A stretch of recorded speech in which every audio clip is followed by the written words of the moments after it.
So as I'm walking dogs this morning, I was just thinking about the classic, how many different ontologies can there be?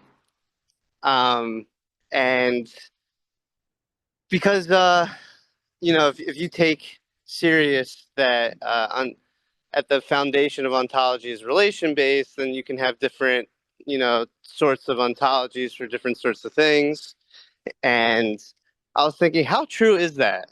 Like, because I mean, I've been swept away from that notion like a couple of years ago. Like, so I've been riding that wave for a while, and feel like I haven't challenged that in my own mind. And I just think, uh, yeah, that's just what I've been thinking about. Like, how many different uh, ontologies or different meta narratives there can actually be?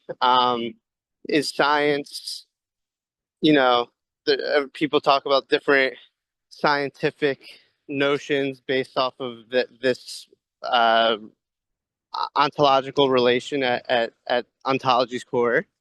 And I wonder how true that is. Like, does it have to be the case, or is this more like I feel like it's a Hegelian thing that caused this, but I'm not sure. Um, yeah, that's just wanted to throw that question out there and yeah, see what people have to say. Hmm. What makes you question that or be thinking about that, or the idea of why there could be multiple ontologies? It's also interesting to think how people arrive at the notion that there are multiple ontologies, right? Like, what makes people experience that? Is that simply, well, observing that things behave in different ways, that the logic used for, say, sociology is not the same that we use for biology or for storytelling? Like, how do you think people arrive, or if you were to steel man people arriving at different ontologies, how would you go about that, Mr. Luber?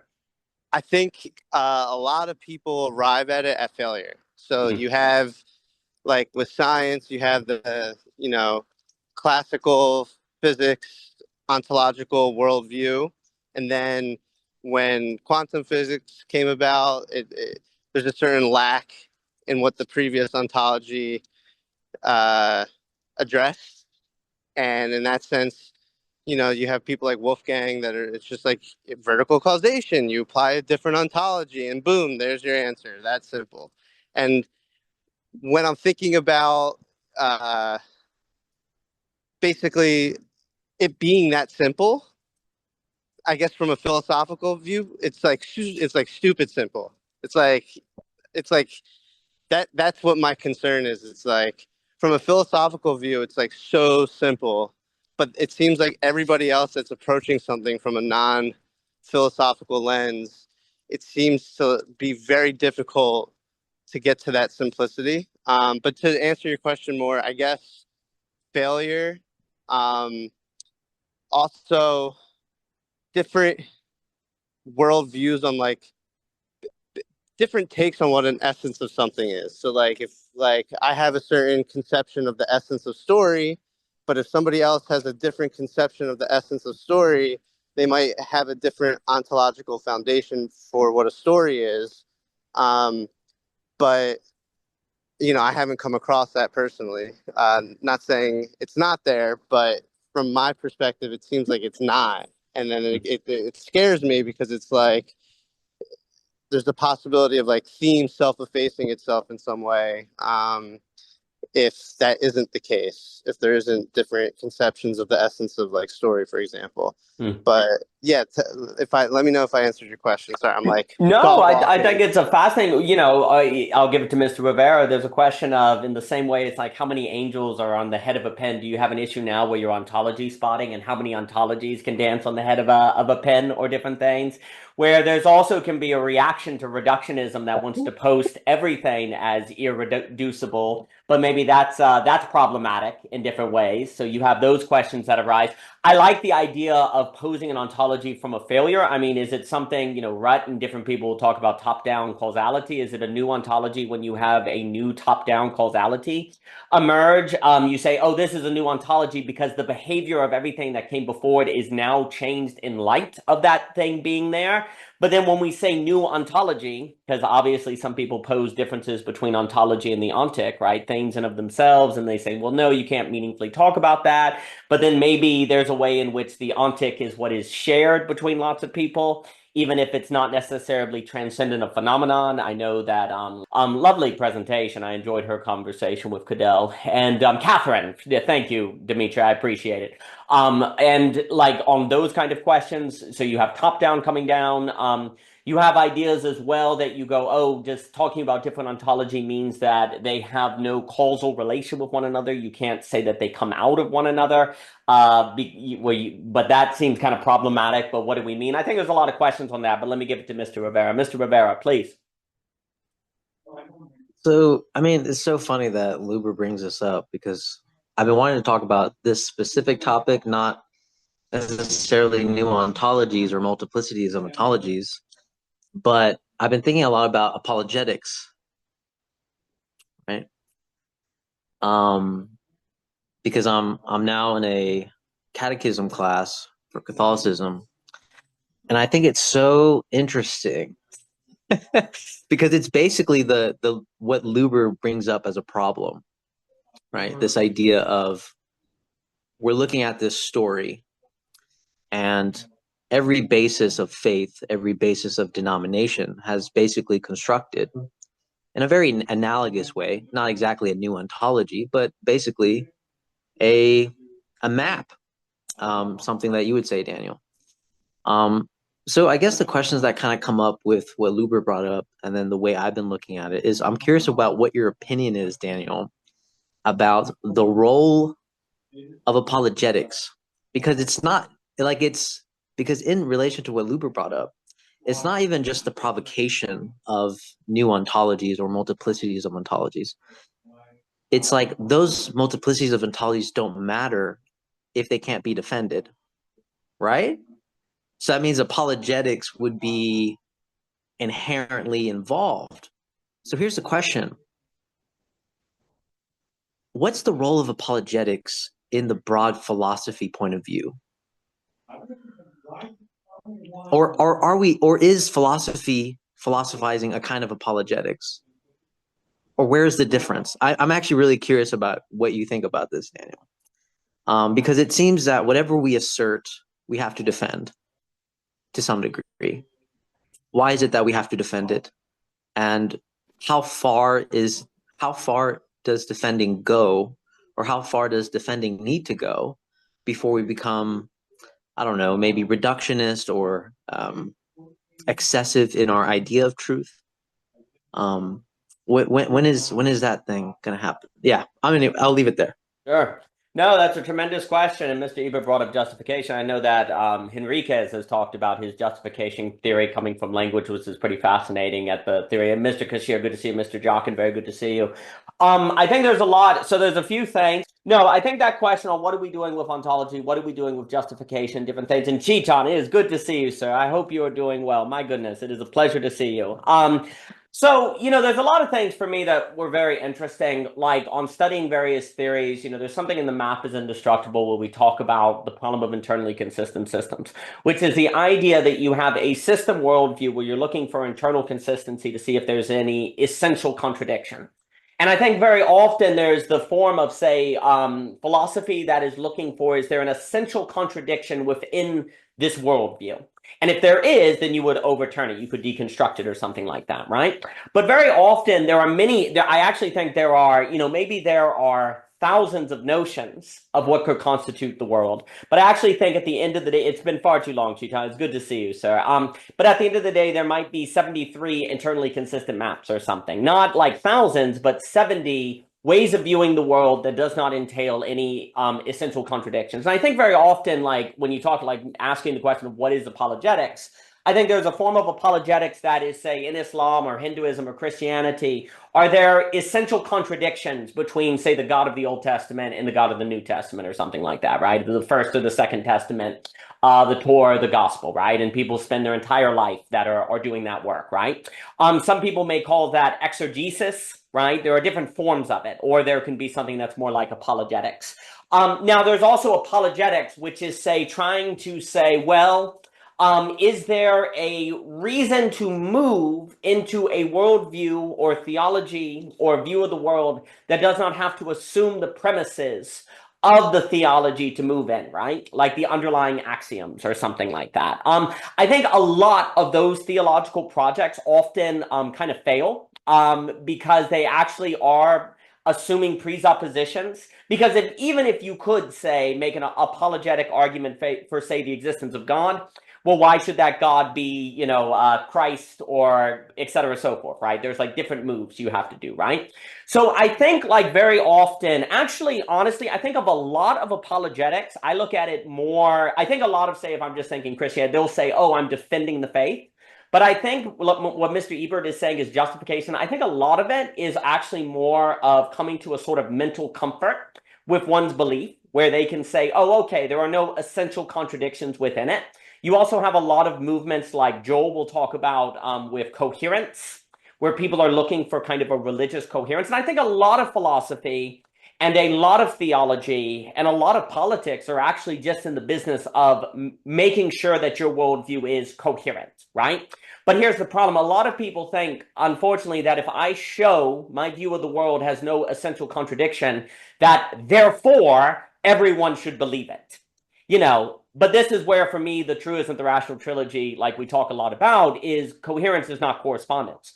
Let's say there are, again, 28 internally consistent systems on planet Earth, right? Well, every single one of them, relative to their own consistency, does not find an essential contradiction. Therefore, relative to their axioms and premises, they are valid to believe in, right? There's no reason to not believe in them, right? Well, then that means there are, say, 28 systems that better learn to get along, right? Or the new thought is going to happen where the maps encounter one another, right? In the surprise, in the meeting, in that sort of space of the hitting the limit, as Ebert and I have talked about, that kind of encounterology, that's where the thought has to occur. And in fact, in my opinion, we're kind of at the age where thought as primarily in the business of consistency, and I'll throw it back at you, Javier, if you have it, like to hear your thoughts on that. I think we're in the business where most of thought for a lot of history has been in the business of consistency. Most apologetics is consistency. Most philosophy and thinking have been consistency, seeing that, okay, everything kind of adds up in what I assume, right? Well, that then turns stuff like apologetics and philosophy actually into now there's the problem of that. If you have all these people that are kind of crystallized in their system, and now under pluralism, they're encountering one another, what we now have to think is not merely the consistency, but the encounters themselves, the surprise themselves, and what can be the basis of those surprises. We've talked a lot about beauty as a potential basis, right? And trying to base people's different consistent systems on some underlining value that would actually move them toward the encounter versus reifying them in the crystallized structure that they are in. And I unfortunately think honestly, to speak very generally, I think the high majority of apologetics actually make this problem worse, especially theological apologetics, because they're not in the business of the encounter and thinking the encounter, because that actually would be a threat to the very project of apologetics that was mostly in the business of its own consistency, right? So then if it thinks the encounter, well, it has to think where that doesn't apply so much. So a lot of apologetics and even a lot of philosophy, you could even say economics, I think economics makes this mistake as well. Actually, it's a kind of thinking that makes thinking more of a problem versus actually help us think what we need to think today. Those are some things off the cuff. Let me throw it to you, Javier, and then I'll give it to Mike. Yeah.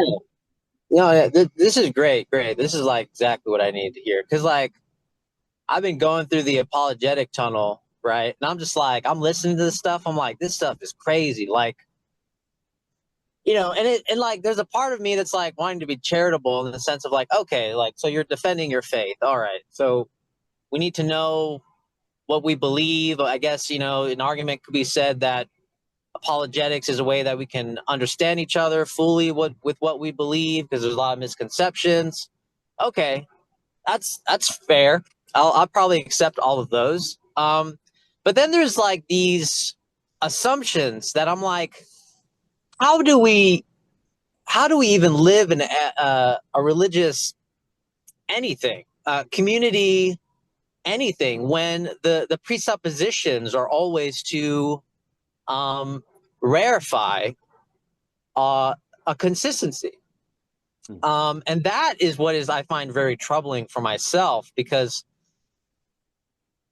what I find, it's almost like a pressure-induced cooker, where, I'm just talking from my own experience. Maybe other people have more of like a resistance than I do, but it starts to make me feel like I'm the one that's insane, and everybody else is on this like, very sane ground of just like, oh yeah, you can't question that because that breaks the creed, and then you're apostatizing, and then you're not a part of faith, and then all this other stuff, and then you're just like, well, wait a second, like, so if we understand the basic problem of hermeneutics is just the fact that we all can look at it from different angles, they seem to have this paranoia of just like, well, what if you interpret it the wrong way?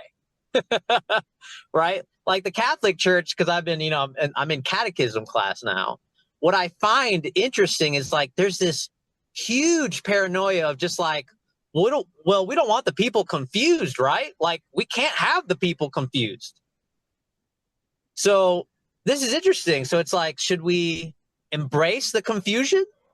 Like how do we navigate the confusion? Because I think there's barriers to the conditions of the consistency picture that you're talking about, which it seems for a lot of people, it seems to be confusion, obviously uncertainty. The other more arguments that like the Catholic Church puts on is disunity, right? Propensity for violence, disagreement, whatever. So yeah, this is like, and so it's this temptation to fall back on consistency and rarefication. And then it's this lostness of like, wait a second, if my denomination isn't the fullest of the truth, is not the, then where do I stand? How do I proceed forward?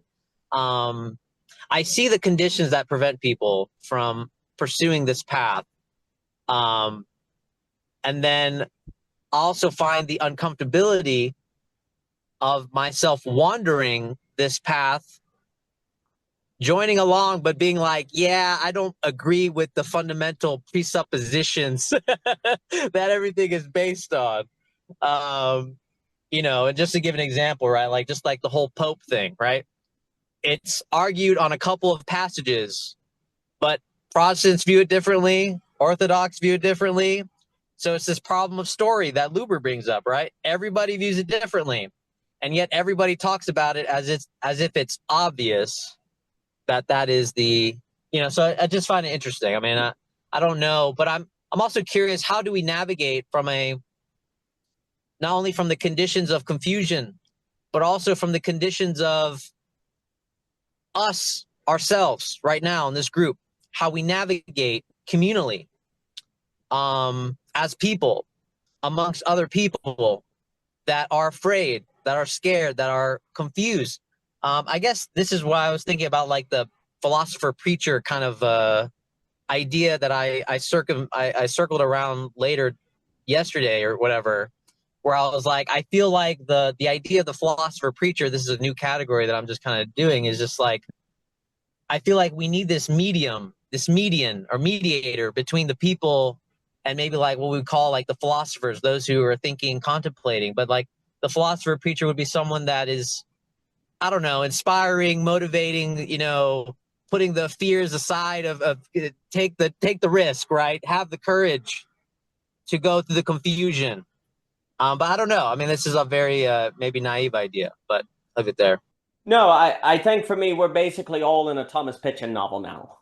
This is the part of thought where you are in this world, where you are in a literary situation like Odysseus Rex, where you see a clue, like, and you follow it through, and you don't know if it's on the road to revelation or on the road of madness. Like, everyone now is having to suffer what I call the Pynchon risk.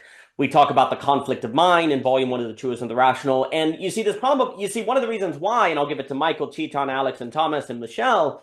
I think apologetics is actually wonderful to study as a kind of revelation of what all fields of thought fall into. Not all equally. So for an example, in economics, like I was very, if you study a lot of the Rothbards or the Mises or von Mises or the Austrian economists, if you assume a certain condition of free market, lack of incentives to corrupt the government, then yeah, Austrian economics works very well.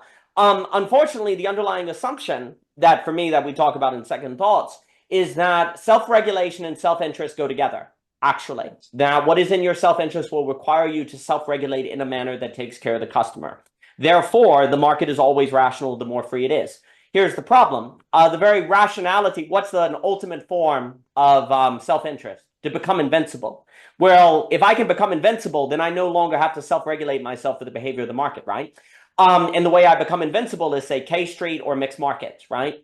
And so although Austrian economics works very internally consistently, if you can assume self-interest and self-regulation go together, if that is not true, or is only true in certain conditions, right? Because a lot of the smart Austrians would say, well, therefore you need to make sure business can't get in bed with government. Well, if you could assure that, sure. But if you can't, then the whole thing falls apart. And that's why, for me, the ultimate weapon of ideology is actually the distinction between the technical and the practical, as we talked about before. Technically, if you could make sure that, say, corporations never corrupted the government or got in bed or however you want to put it, then sure, Austrian economics could unfold in a lovely way. But if practically that's never what's going to work out, well, then actually it's coherent, but those axioms don't apply to the world, right? Likewise, in someone like Keynes or the general theory, if you can assume that supply creates demand, well, then the various money multiplier, what he calls them investment multipliers, would help the system avoid a depression. But if you cannot assume that supply creates demand, you get the similar issues, right? I could keep going, but basically what's very interesting is more and more you see that models, theories, religions, all are coherently consistent. There are consistent systems that actually are reliant on underlying axioms that may technically be possible, but perhaps practically never manifest, or they are not ultimately falsifiable. And I think we're basically at the age of global networks and different things where that problem is becoming more and more visible. So then that begs the question, what is thought even doing today? And that's where I think a lot of the interest of thought comes in, the encounters of the maps, the hits of the map, where people meet one another, that actually that forces them to think live, something that doesn't fit easily into a pre-consistent consistency.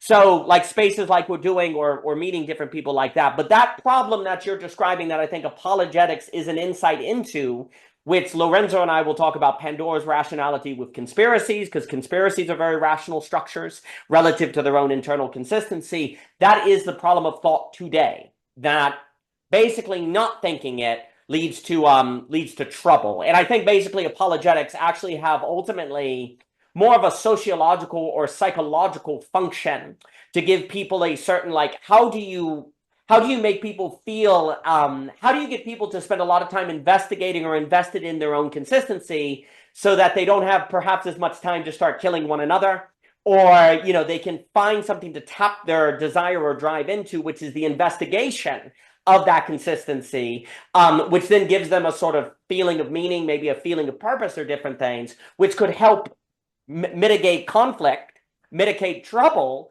but then actually could lead to things like magical thinking or conspiracy or other, or, capture, ideological capture. More can be said, but let me give it to Michael here. Michael, please. Yeah, this is I didn't know when Javier brought in apologetics how this would actually really converge with a lot of things that I'm wrestling with and thinking about. But yeah, this is great. I think this kind of idea of having our systems being open to surprise, it made me curious, like if if you have a system that is open to the surprise, it's a dynamic system, right? It's something that has made itself permeable to evolve and to take in new perspectives, to continuously be shaped by the individuals and kind of the broader, ideological perspectives that are at work. And then so in that case, like something like apologetics, which again I am like very, I kind of have like just a very cursory knowledge of, seems to kind of, it like for it to work, it either has to continuously update itself, or it has to be kind of very humble in its like defense of, a belief, because that belief structure is, maybe the belief structure is not necessarily changing, but um it's in flux. Like it's not something that, like someone can kind of make a very definite argument about in defense of, that is like kind of this like solid unchanging thing. So like then that makes me wonder if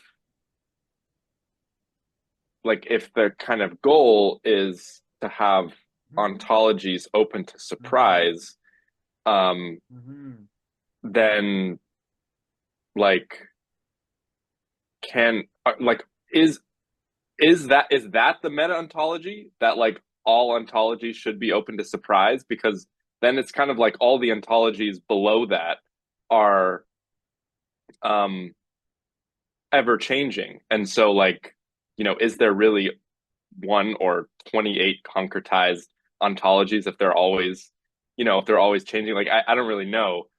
um and then I wonder if that's kind of just like if then that just has us fall into kind of this like relativistic trap where it's like all ontologies are kind of equal because they're all changing. And you don't have the kind of idea of like, well, there are probably better and worse ones, right? Like there are ones that are like closer to being truthful than others, even though they're all susceptible. And it's like, if they're all susceptible to surprise, like they're also susceptible to corruption, manipulation, like negative influences, negative forces, right? um and kind of more personally, like I've been wrestling with this recently as like someone who's, you know on a faith journey, like trying on Christianity for the time being. Like how do I fully embrace Christianity while still holding, like, I guess, legitimacy and like compassion for people in my life and people writ large who are not of that tradition? Because like there's kind of a way of like lukewarmly, pursuing a faith tradition where you're like, yeah, like I'm going to church, or I'm reading the Bible or whatever, but like you still haven't fully embraced that like this is like the one true story, right? And like if you really embrace that, then that means like all these other stories, at least propositionally, like, aren't true, or like or are incomplete in some way. um and that's been hard for me, is like, okay, then how, like, from that, what does that mean about how I relate to this person? And so I think it, like, this idea kind of gets to a lot of like, if if there are like ontologies that are worth defending, that we feel worth defending, um how do we still then like relate to others, and like, find commonalities between ontologies, find where they intersect, find where they can mutually afford each other, find where they can like enrich each other? And how do we actually have like interfaith dialogues, or like inter-ontological dialogues, while still, I guess, having a place for something like apologetics, where it's like, if you really do like believe and like want to defend your own without, yeah, kind of going into like some narcissistic like mania about it, where it's like, this is the only true story and everything else is like bullshit. um like it's just, yeah, like I'm just realizing like the complexity of doing that. Like that is like a really difficult thing to hold both. Um, but anyways, yeah, I'll pass it back. No, no, Thank you for absolutely. this. I'll It's a give it great to discussion. Chetan, Alex, and Thomas. I think, and Michelle, I think basically for me, the problems that you're describing are actually at the root of like the problems of global pluralism. For example, one of the problems with a lot of people that were Austrian, if you really believe that government is going to destroy wealth or different things, and the people who are not Austrian economists are basically evil, and you have to stop them, right? Now, if you're a Marxist and you believe that capital is destroying the world, then the people that don't think like the Marxists, they're basically evil. When you're in business trying to make money, oh my gosh, you're part of the problem, right? Like, what's very interesting is there's a kind of religious fever that actually defines basically, like, there's the problem that we talk about in the conflict of mind. The conflict of mind is where epistemic possibility comes in conflict with epistemic responsibility, which is bringing together Clifford and one's own idea. Thinking itself seeks consistency. It must. If it doesn't, it eats itself, right? But consistency is not necessarily correspondent. So your own brain could be creating quote unquote big others, and it must in order to think. And the moment it creates a kind of big other, it then becomes responsible to think that everyone should follow that father, right? And so we're all set up by the frenemy brain itself to actually end up in a conflict of mind where we feel this tension of, if you believe X, you must think everyone believes X, but everyone doesn't. So what do you do? Like, what do you do, right? Like, that is the structure of thought, is to create a conflict of mind that can lead to a certain madness, a certain uncertainty. You start existentially being torn apart. You look for people that think like you. You don't know what to do, right? What we, like Cadell was talking with Ebert about in the talk, there's this idea of creating a good father, big other, to use that Lacanian language, actually wants the child to overcome them, right? Like so what would it mean to have thought seeking a consistency? This is how I view it. Like, basically, the only way to deal with this problem is to know that your brain must create a consistency to think, but then always know whatever consistency you create is there for you to overcome it. And then do it again, and then do it again, and do it again. That is an incredibly difficult mental gymnastic activity that then actually, since whatever idea you have to overcome your own internal consistency was created by the very brain that made that consistency, it's probably a mechanism of self-deception. It's probably a fake steel man, or so you require the other.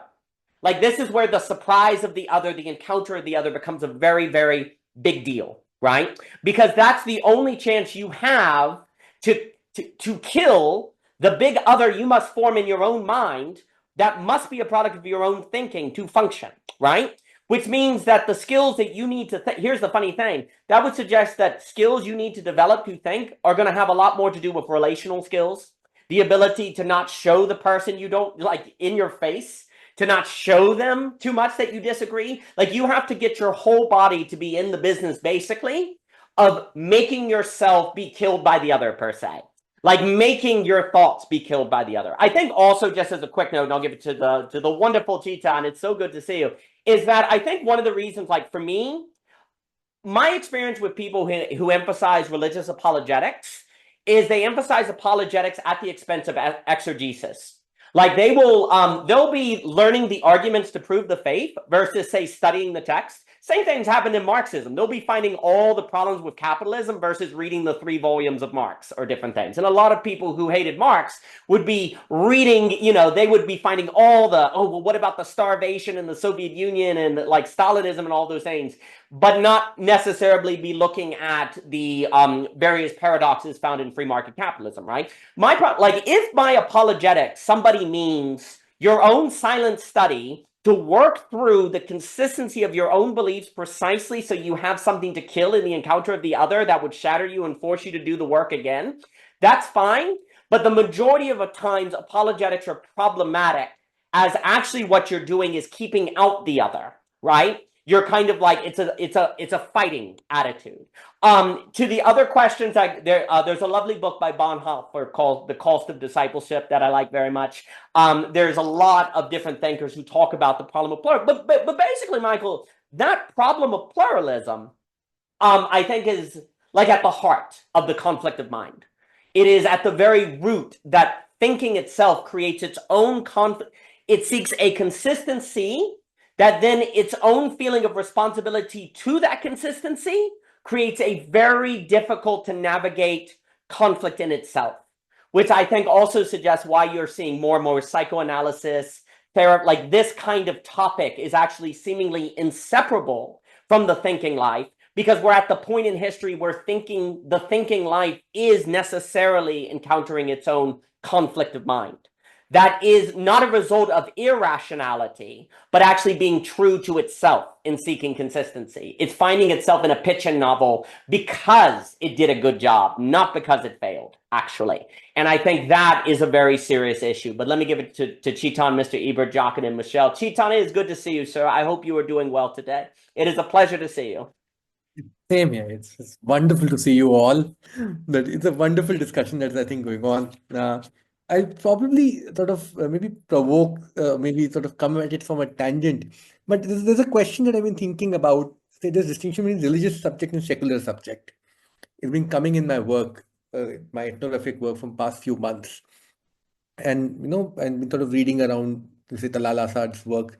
And one, I think, provocation would be that if we think of secular subject as a subject who thinks that he can choose freely, I have a choice to choose my belief system. And we pose the religious subject as contrast to that who says that my beliefs are fixed. In that sense, that I assimilate the world within the beliefs that I have. Are these two worldviews though that radically different in that sense? Is there a point at which they meet?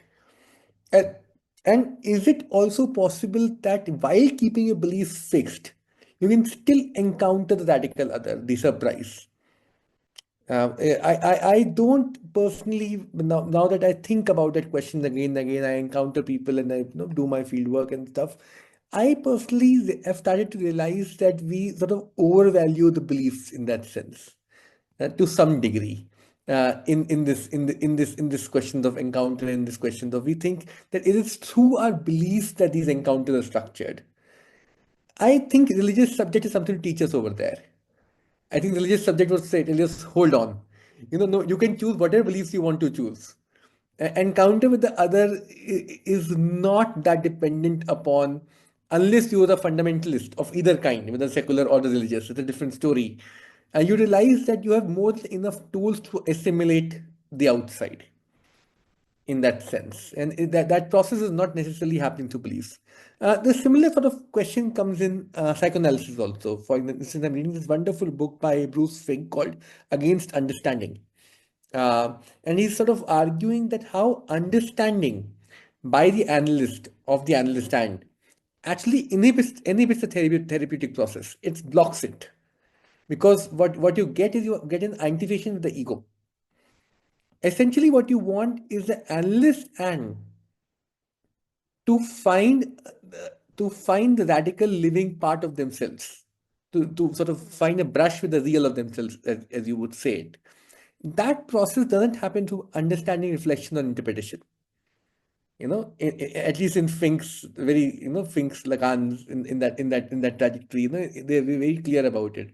So essentially, what you want to encounter is not there, is not sort of it has to always overcome the defense of the ego, and understanding would always sort of side with the defense of the ego.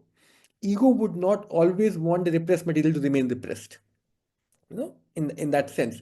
And essentially what you're arguing is it's not through changing the beliefs of the analyst and that radical change in the conditions of the analyst stand occurs.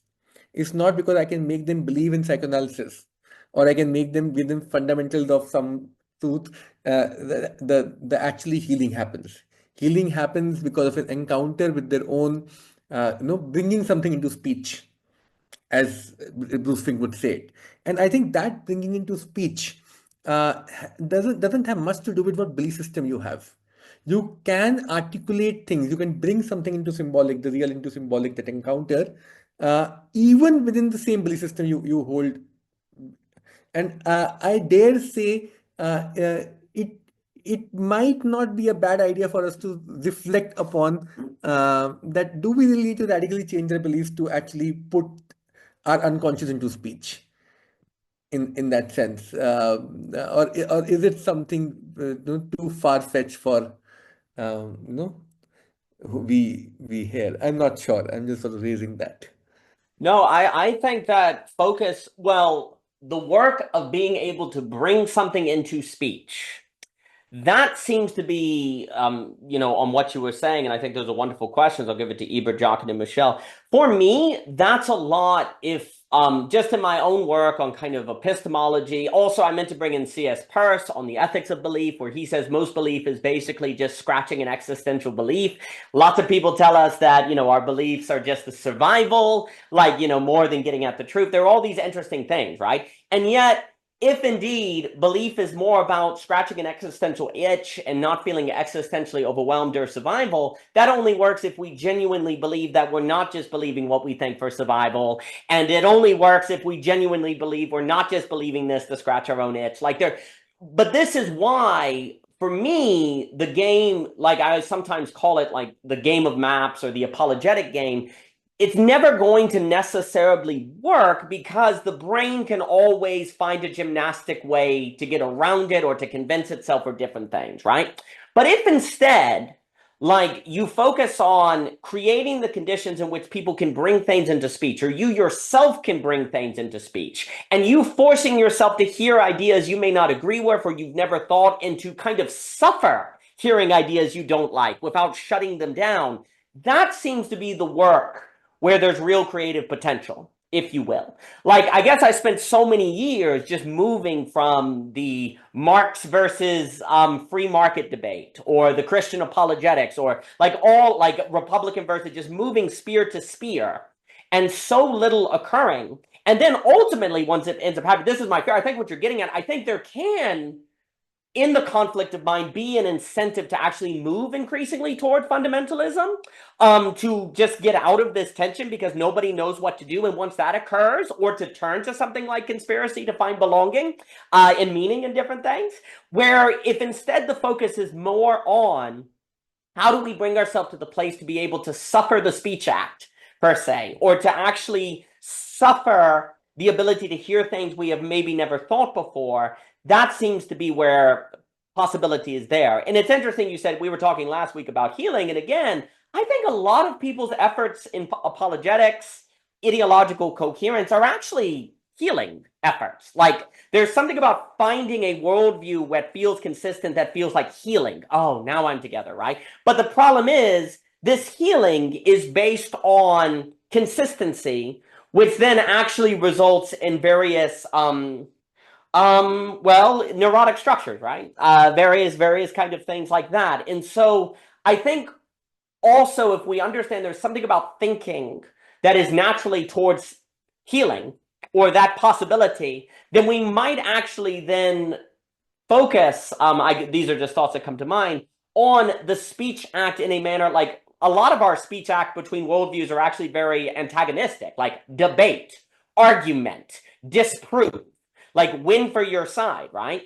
That would be metaphorically the exact opposite of what actually people may be even entering into the speech act in hope of, right? Healing. Or then, in the debate, people are just trying to keep healed the consistent system they may have established. And so it's still actually incentivized by some sort of medical or healing sort of structure in the background of all of that. Well, if we see all of that, we may rethink what people are doing when they talk, or from where they talk. I mean, honestly, too, a lot of people, even if they do secretly in their back of their mind think there are problems with, say, Marx or something, or Friedrich Hayek, if all of their friends and all of their community like Marx or like Hayek or like Christianity, they can't think new thoughts without risking their community, right? Or if their uncle is Republican or their father is Republican, and they're like, there's some problems with the Republican Party, but how do I voice it without risking my family life?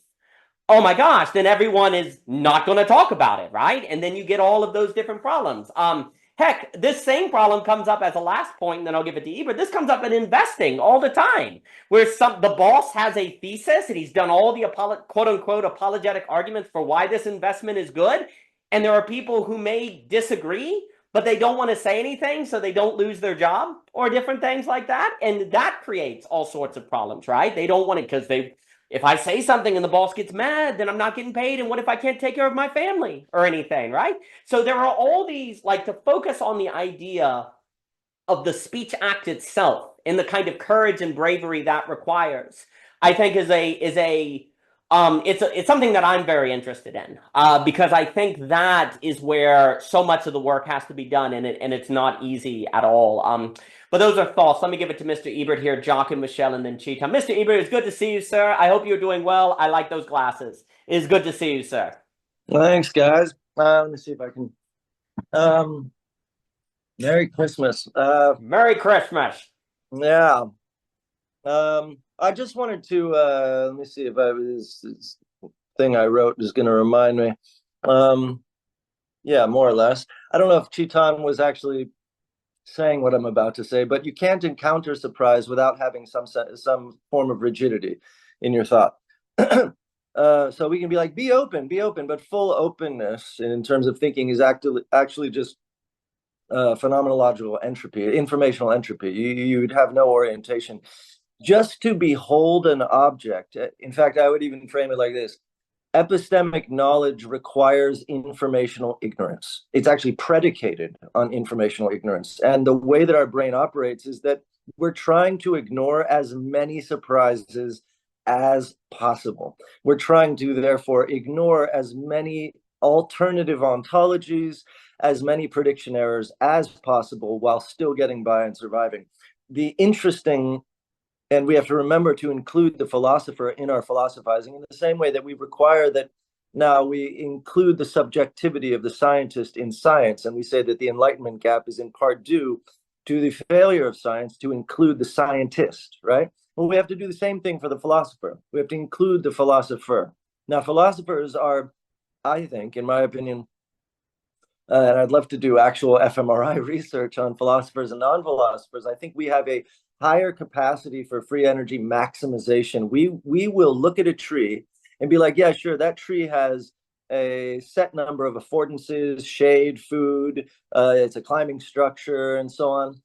But what if that tree is not just a tree? We will actually, without having an external prediction error trigger us, we will self-trigger a prediction error by wondering if a perfectly schematized object, which is not fucking us up at all, which looks exactly like the thing we think it's supposed to be, is not just the thing we think it's supposed to be. We will actually maximize, in a very wasteful, in energetic terms, way, we will waste a lot of energy thinking about what if this potato chip is not just a potato chip. Now, that's almost the reverse of apologetics, right? It is the reverse of the obviation of information. It is the reverse of ignoring information in order to maintain the coherence of a given object. And so anyway, I've been calling this process that philosophers do oblique amplification, where you take a negativity or a sort of indeterminacy and then amplify it and then try and check out the potential and infinite affordances of a potato chip, right? Now, Enrique, I think, has a really good, I'm not a fan of the whole UTalk thing. By that, I mean, I'm not a fan of all of it. I think some of it's good, but I like his notion that, and this gets, I think, to what Javier is bringing up, but in a more fundamental way, perhaps, that simple propositions necessitate justifications for those propositions, precisely because what I just said. So if you have a potato chip and you say that's a potato chip, you need to now implicitly justify potato chip due to the lurking existence of the non-existence of potato chip, the lurking negativity or indeterminate. This is a better way to put it. The indeterminacy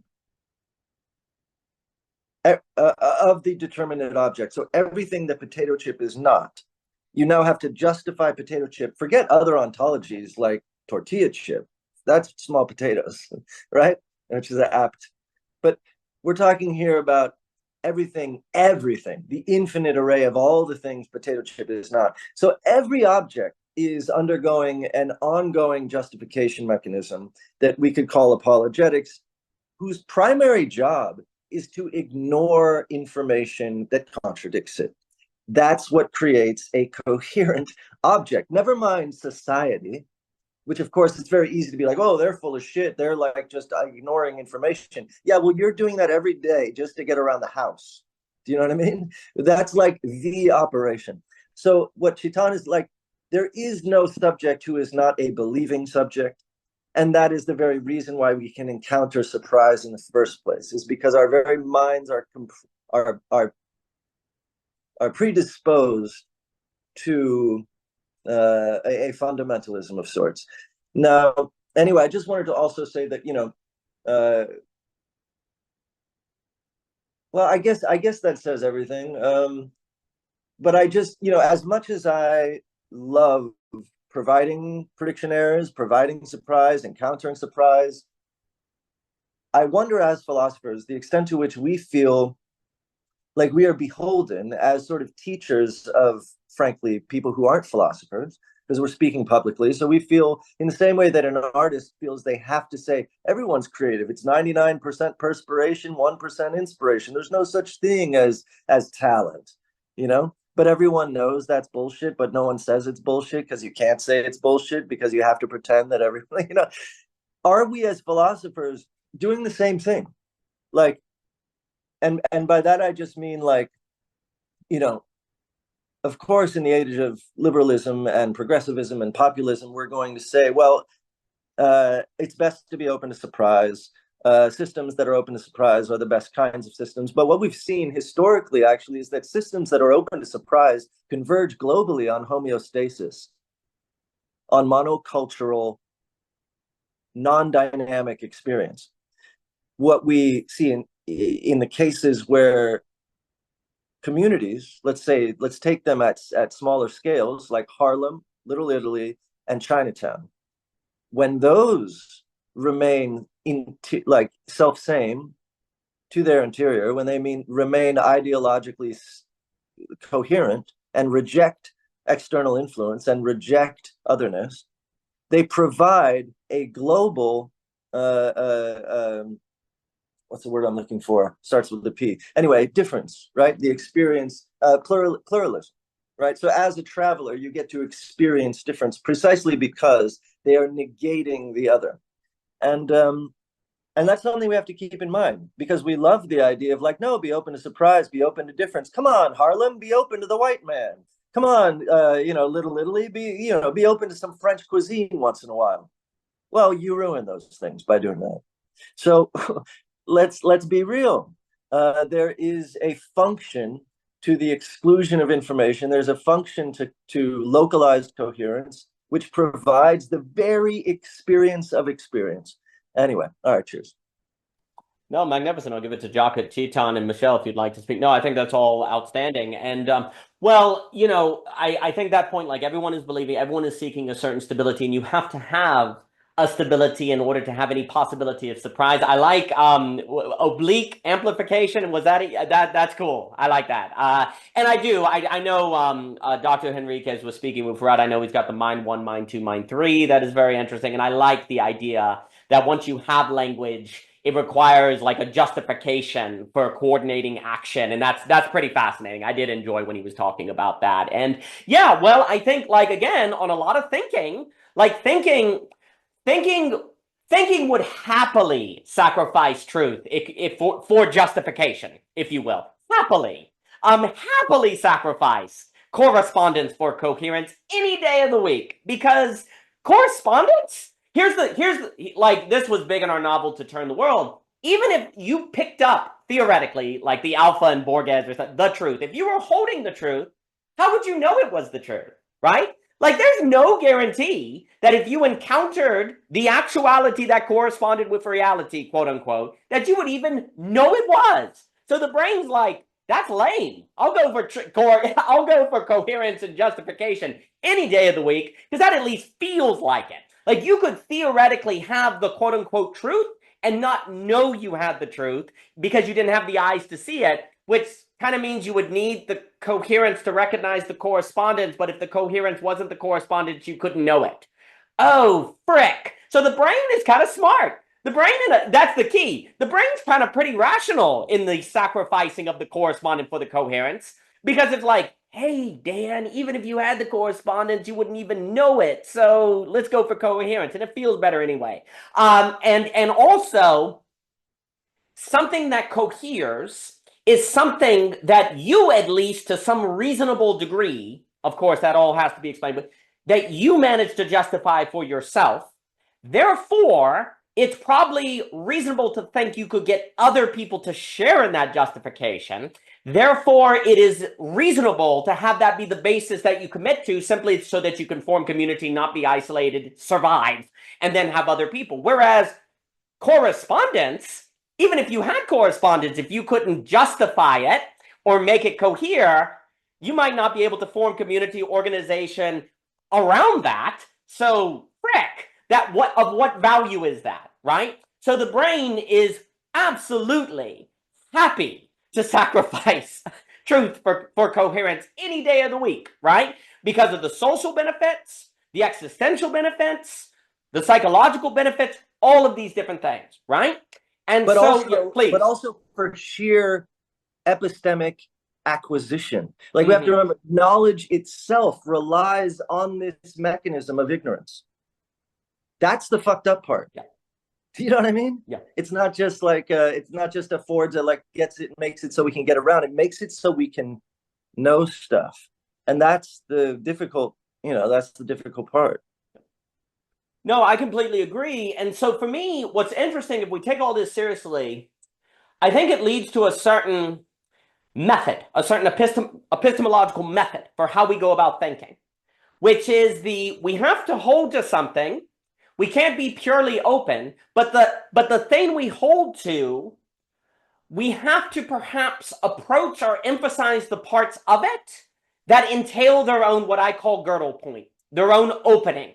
So, for example, if, like, we'll just use Christianity as an example. If Jesus says the way is the girdle point, Godel, Kurt Gödel, I like to talk about the girdle point, the point where you find the coherence breaks, and yet that is part of the very consistency of the coherence. Now, that's a mouthful, but it's the point in which the consistency of the system has to unveil its openness to that of which is not included into it for its own consistency. And that is described in that very mouthful way in The Map is Indestructible. But that point, anyway, so if Jesus says, like, the way is narrow, like, and a lot of people say, Lord, Lord, and he's like, I never knew you. To me, that's really useful to emphasize, because that would suggest, before you assume that everyone who thinks they're, say, a Christian or who thinks the Christian way is quote unquote saved, Jesus is like, nah, don't be so quick to assume that the people that think, oh, well, then I better, like, not overly index that, right? Like, that little belief right there that is included in the gospel actually would force you not to assume that the people who think like you, so maybe you should be open to the other more, right?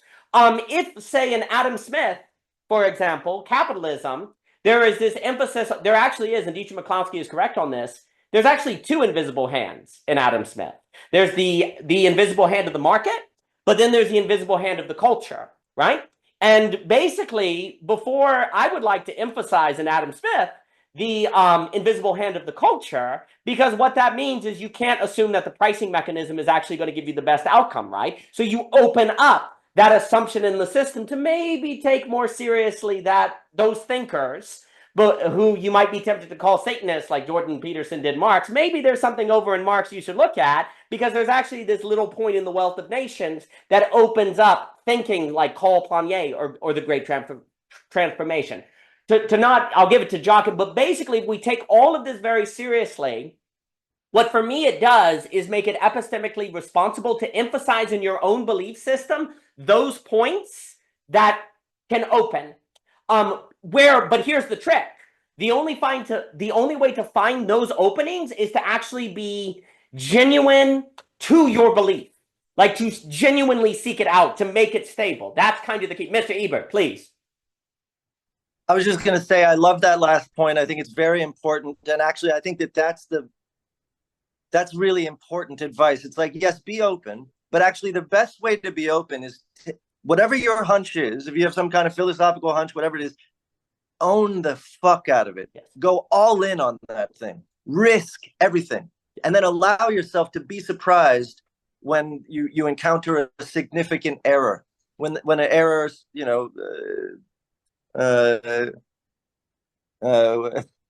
Jesus, I'm so brain dead.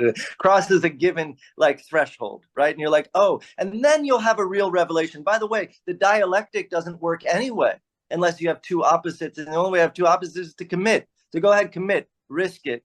I think one of my annoyances with philosophy generally is it espouses this idea of always having an open mind, like always be a beginner's mind, and then you end up with like dispositions within philosophers themselves who are sort of just, well, sure, this and that and that and this and so on. But if you never take the stand to be like, okay, this actually, then you never actually allow a dialectic to occur. And I think that,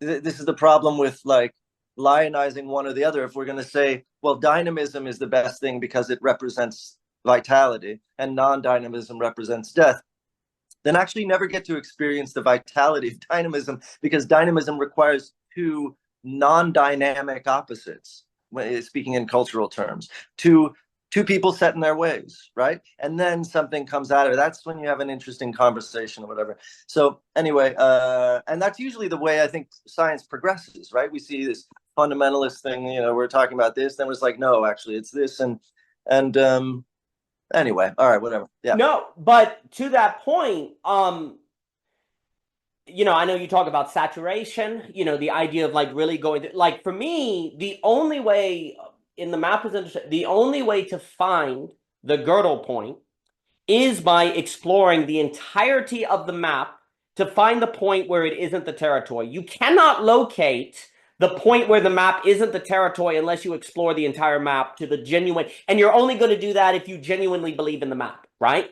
But this is where the paper, the map, and destructive. If Kurt Gödel, and we have to go into what Rebecca Goldstein, bring it together with Korbosky and different things.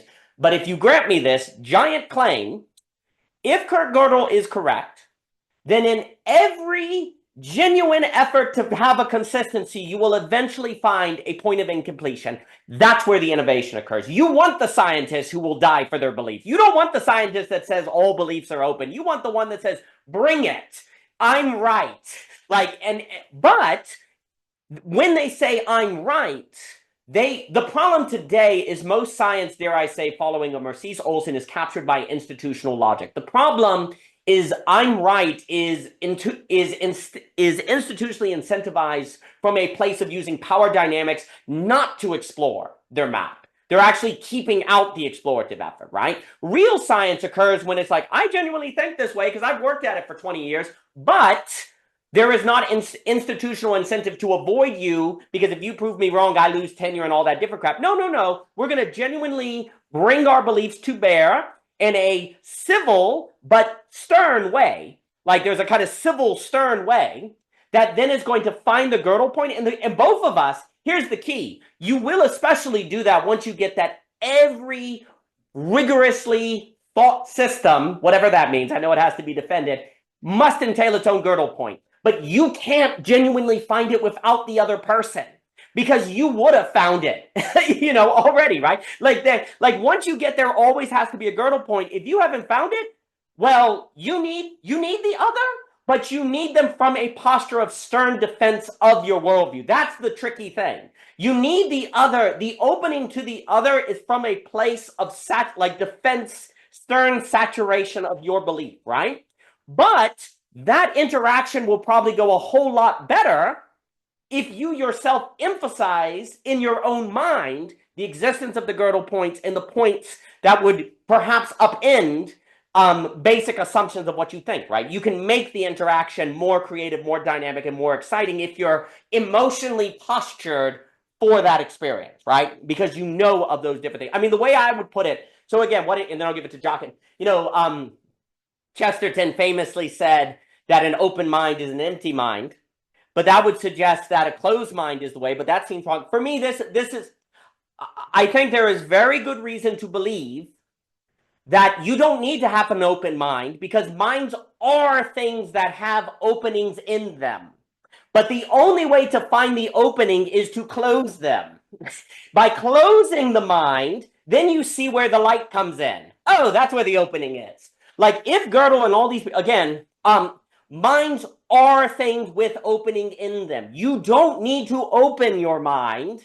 The mind has openings in it, but you need to close your mind to, in a sense, make it consistent, to find where that opening is in your mind, that actually the embracing is precisely what then sends it a light anew, right? So minds are things with openings in them. Maps are things with openings in them.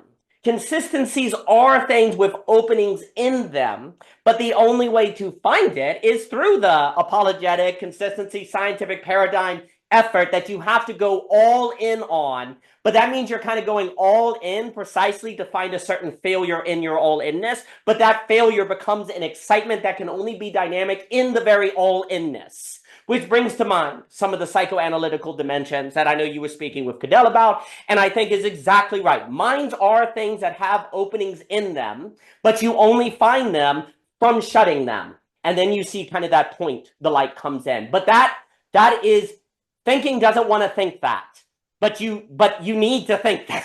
So you have to do that work. But Ebert, please.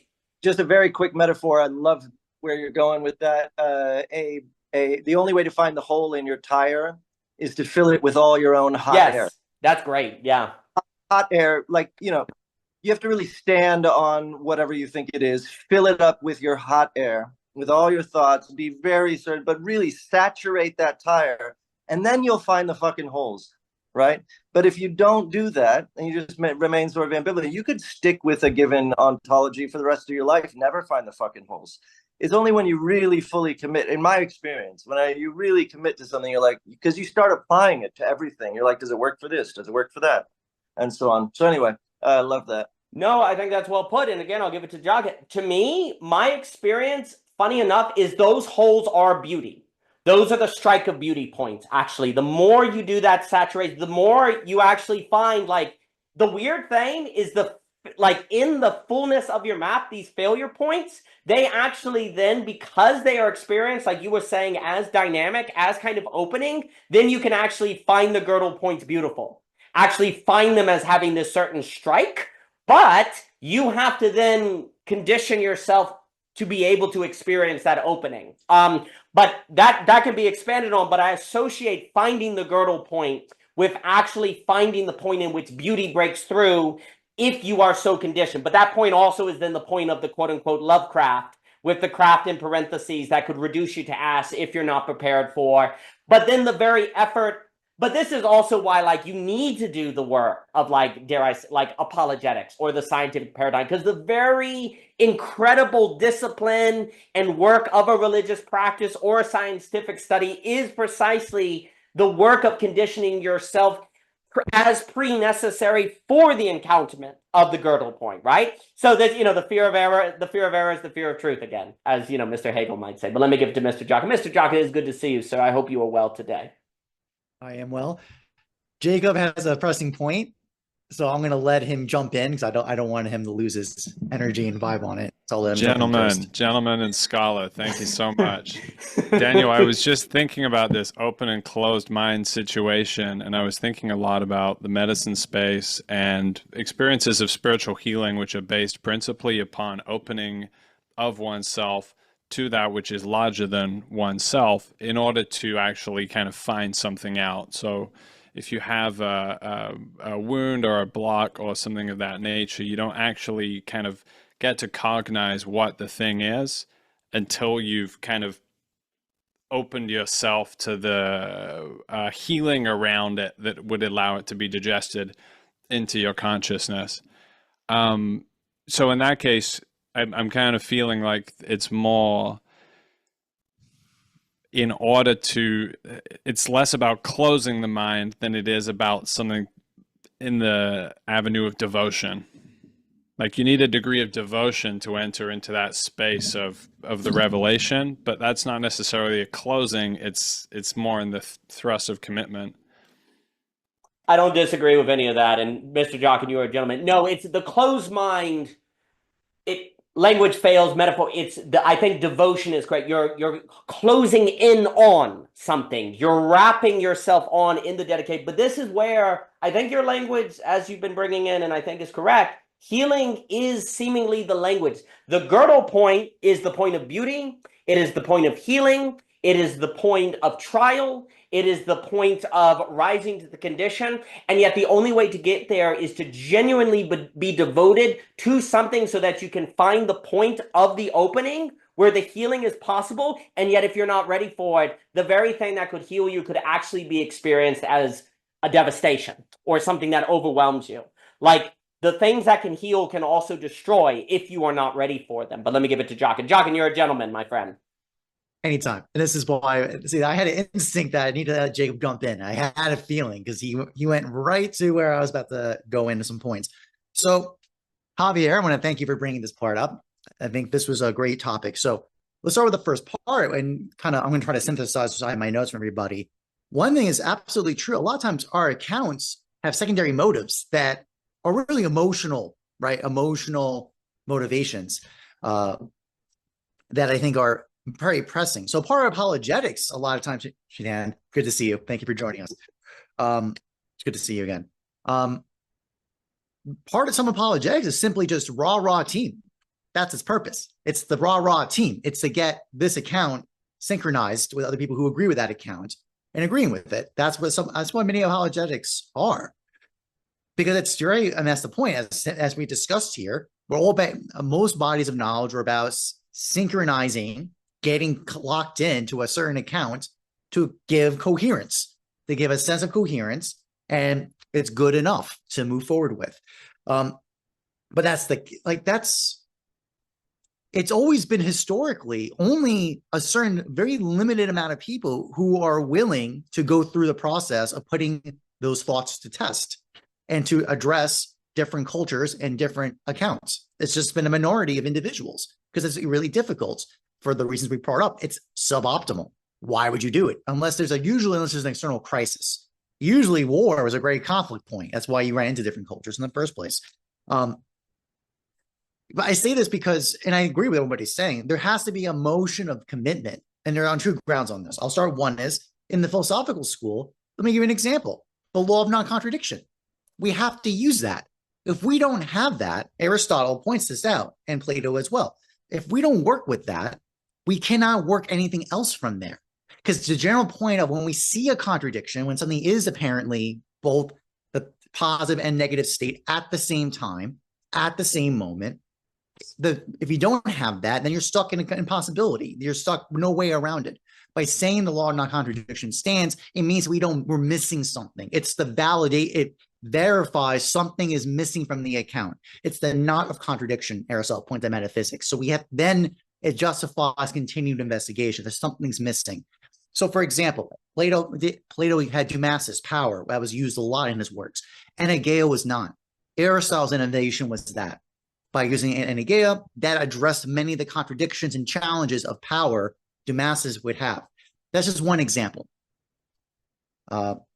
In the theological accounts, so in the schools of Christianity, Islam, etc., hey, listen, we do have a devotion. We have a requirement of obedience. We do.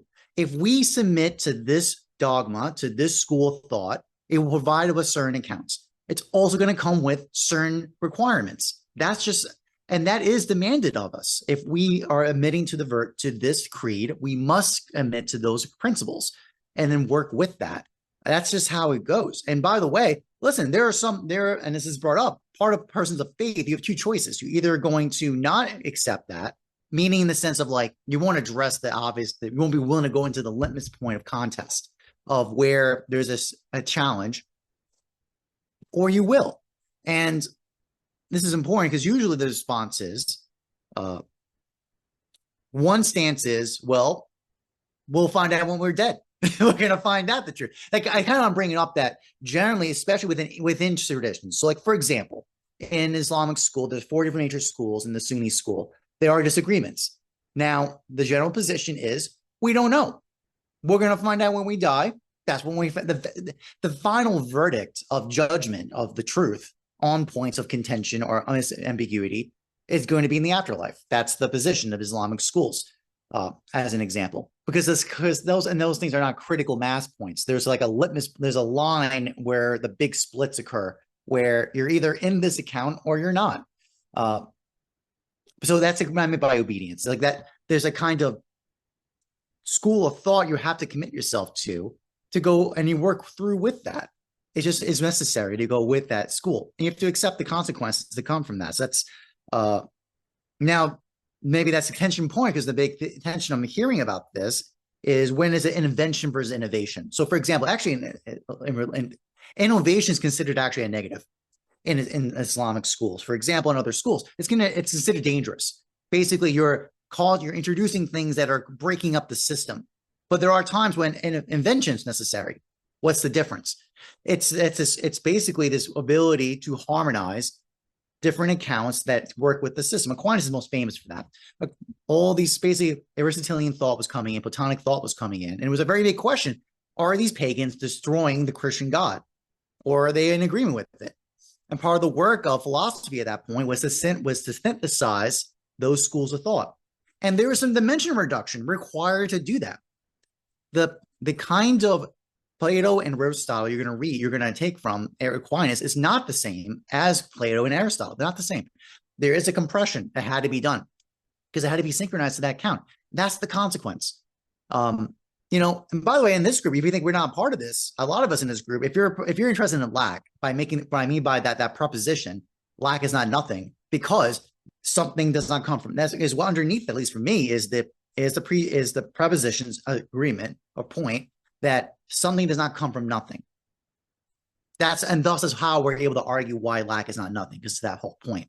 All right. So I'm just throwing out that we work with we all have first principles we work with. We just have to accept, and then there are going to be ways that work with us or don't work with us. We have to play it out. So the apologetics of just raw team, go us, that's not really that interesting, because it's not really willing to go through and work the tension parts where our commitments are going to send us to. That's the thing, you have to fully commit to being Christian. Like and listen, as a Muslim, I'll point blank tell you guys, like, here's what it comes down to. They count the Christians that you need Jesus. That's it. That's the end of the conversation. That Jesus is required for salvation. And Muslims do not agree with that, at least not in the way that Christians do. And there's something seriously at stake for us. This is not just like an intellectual game. It's internal salvation. That's what we're talking about here. So there is an incredible stakes at play for those in this account, in these 2 different accounts. That's the stake here. And we have to accept and that is where the things we're all honest with, we're all honest with ourselves. That's where the tension lies, and that contention is there. Now, at least in very interesting parts. So for example, I'll give you some drawing out parts.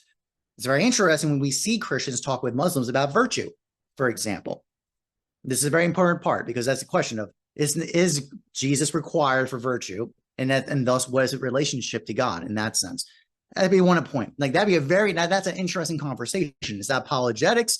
It's not necessarily in the way we normally think about.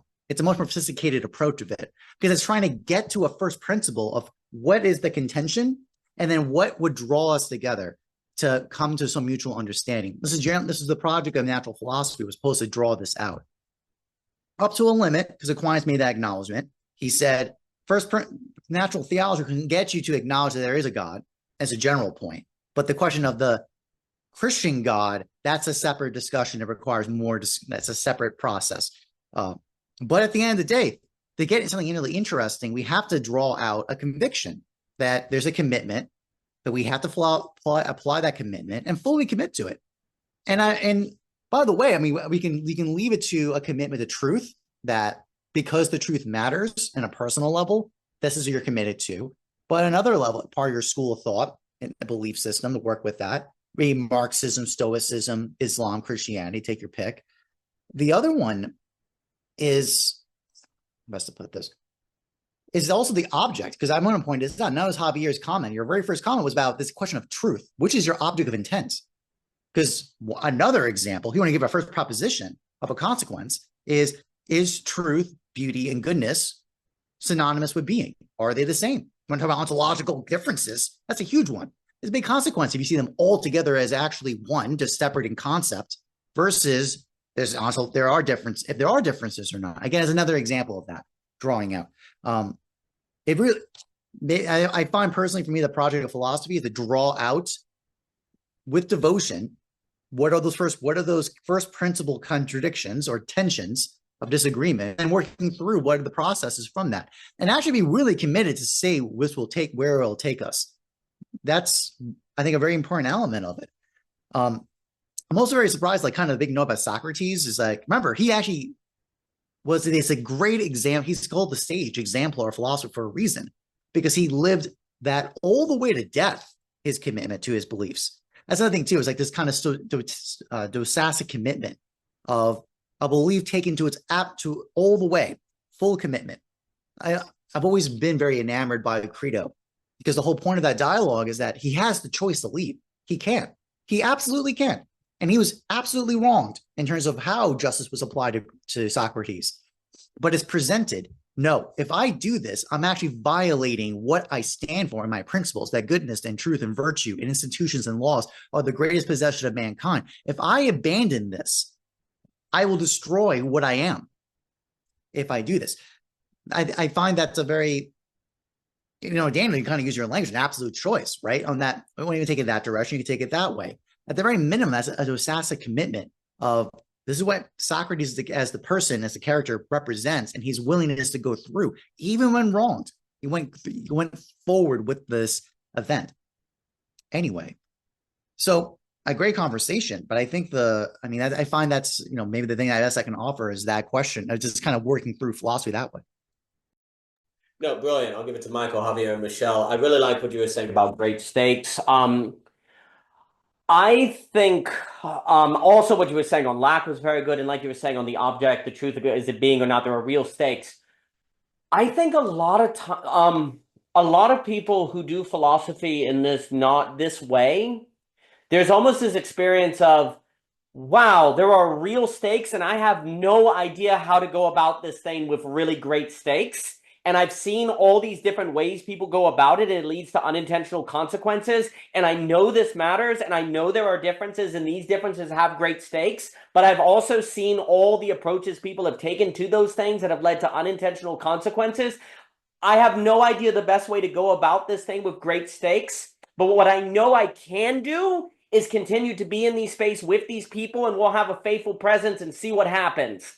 And because this thing has great stakes, there's a willingness to make that commitment to the consistency of that space, right? Because you see all of the Christians are like, yeah, people don't believe in Jesus, they're going to hell. Well, then they get sucked up under like a political project that manipulates them, right?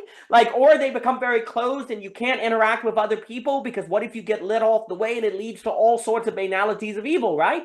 Or you see families get destroyed because someone, they start exploring Karl Marx. It's like, why are you reading that? Don't you? And everything falls apart, right? But there are great stakes in economics. There are great stakes in politics. There are great stakes in religion. But then you gradually see all of these people who have taken approaches to these things that don't seem to be proper addresses and just cause a whole lot of pain, wounding, and unintentional consequences. So then people, I think, who like us, you're kind of like, okay, well, there's real stakes to this, and it's not obvious what to do, but we really need to make an absolute choice to try. And one of the things we know we can do is consistently be in this space with people who think differently, that we're going to form friendships with, and we're going to be consistent to it, because in making that consistent field, something might emerge that, who knows? And then there's a certain embedment that comes from that. So there's for me, there's a feeling of there are great stakes, but also, whatever those stakes are, and I'll give it to you, Mr. Jocker, whatever those stakes are, seem to require the other in this way.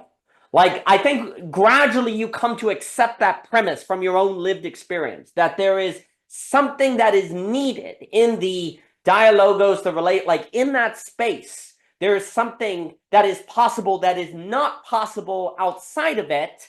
And one of the reasons you have incentive to do it and to stay committed to it is because of that sense of stakes that you're going about from the place of your own commitments and absolute choice. But Joachim, please. I forgot to bring it up. By the way, I mean, there's a process when you're in, even in this, when you are devoted, right? There's a sense of first of enamored kind of, this is amazing. There is no wrong in this. This solves everything.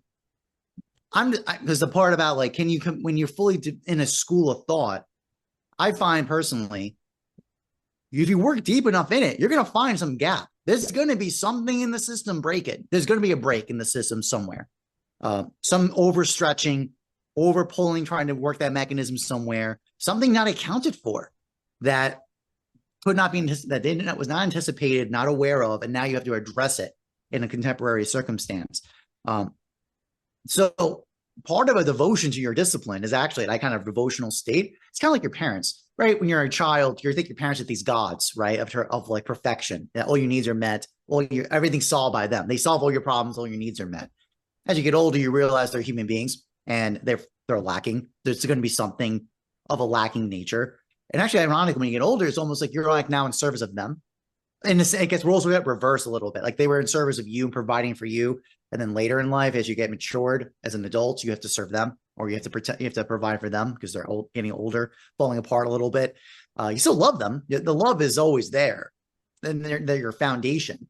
But there's a kind of your relationship to them transforms over time as you mature. And by the way, Michelle, I didn't have a question at the end. I basically concluded, I think my tone of voice just basically said, I think it's what I got the offer, just to get on that note. But yeah, this idea of like one's devotion, at first seems like that puppy love of like, there is no wrong here. This obfuscation occurs of like, this solves all my problems. Everything gets abstracted into solving away. This is also why, by the way, when we have an Islamic tradition, when a new convert occurs, when a conversion occurs, we're generally told, do not overemphasize this. Do not overemphasize this. We should not let the elation of a recent conversion obfuscate because of that whole point. Usually when a first convert comes in, there's this huge elation of like, everything is solved. My problem is solved. We get to write off everything now. The problem is solved. Then you realize, no, it's not. The journey just begun.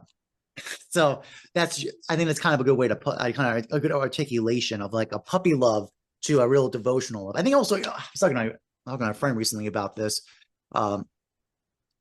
It's a big difference between like the romantic love you see in imagery, like of narratives and storytelling versus like real love, which is, love when someone's vomiting and you got to take care of them, or when there's like just like the greatest betrayals and disgusts of life.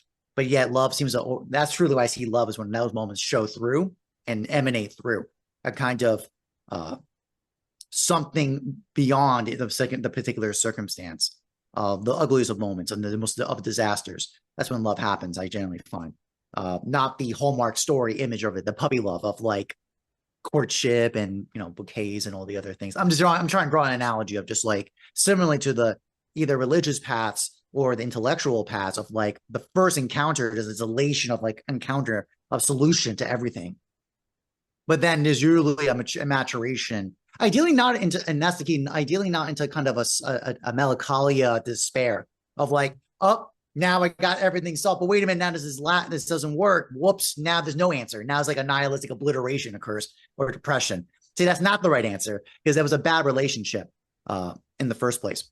Okay, and I'm done. Thank you for hearing me. Magnificent. I think a lot of American Christianity and in America in general would really benefit from not overly emphasizing that original conversion moment or puppy love or infatuation, because that actually is a, dare I say, a lifestyle or practice mistake that perhaps sets people up for this bad nihilism, right? Whereas if you're actually like, no, this is on the road to find the girdle point, because what you were saying about the stretching, that's what I mean by the girdle point. Eventually you find the point that is not accounted for and you have to stretch and it doesn't work. And that's when you can either, a lot of people run, or you really take that seriously. And for me, if you take that seriously, you go, wait a minute, thought by its own effort and genuine intent to create consistency must eventually find a point that does that, stretch and it doesn't account for, But then what do you have to deal with that other than yourself and your own thoughts that got you here? That's when the despair can enter, because, oh my gosh, I'm just stuck creating a Thomas Pynchon novel. Or you go, well, I need the others.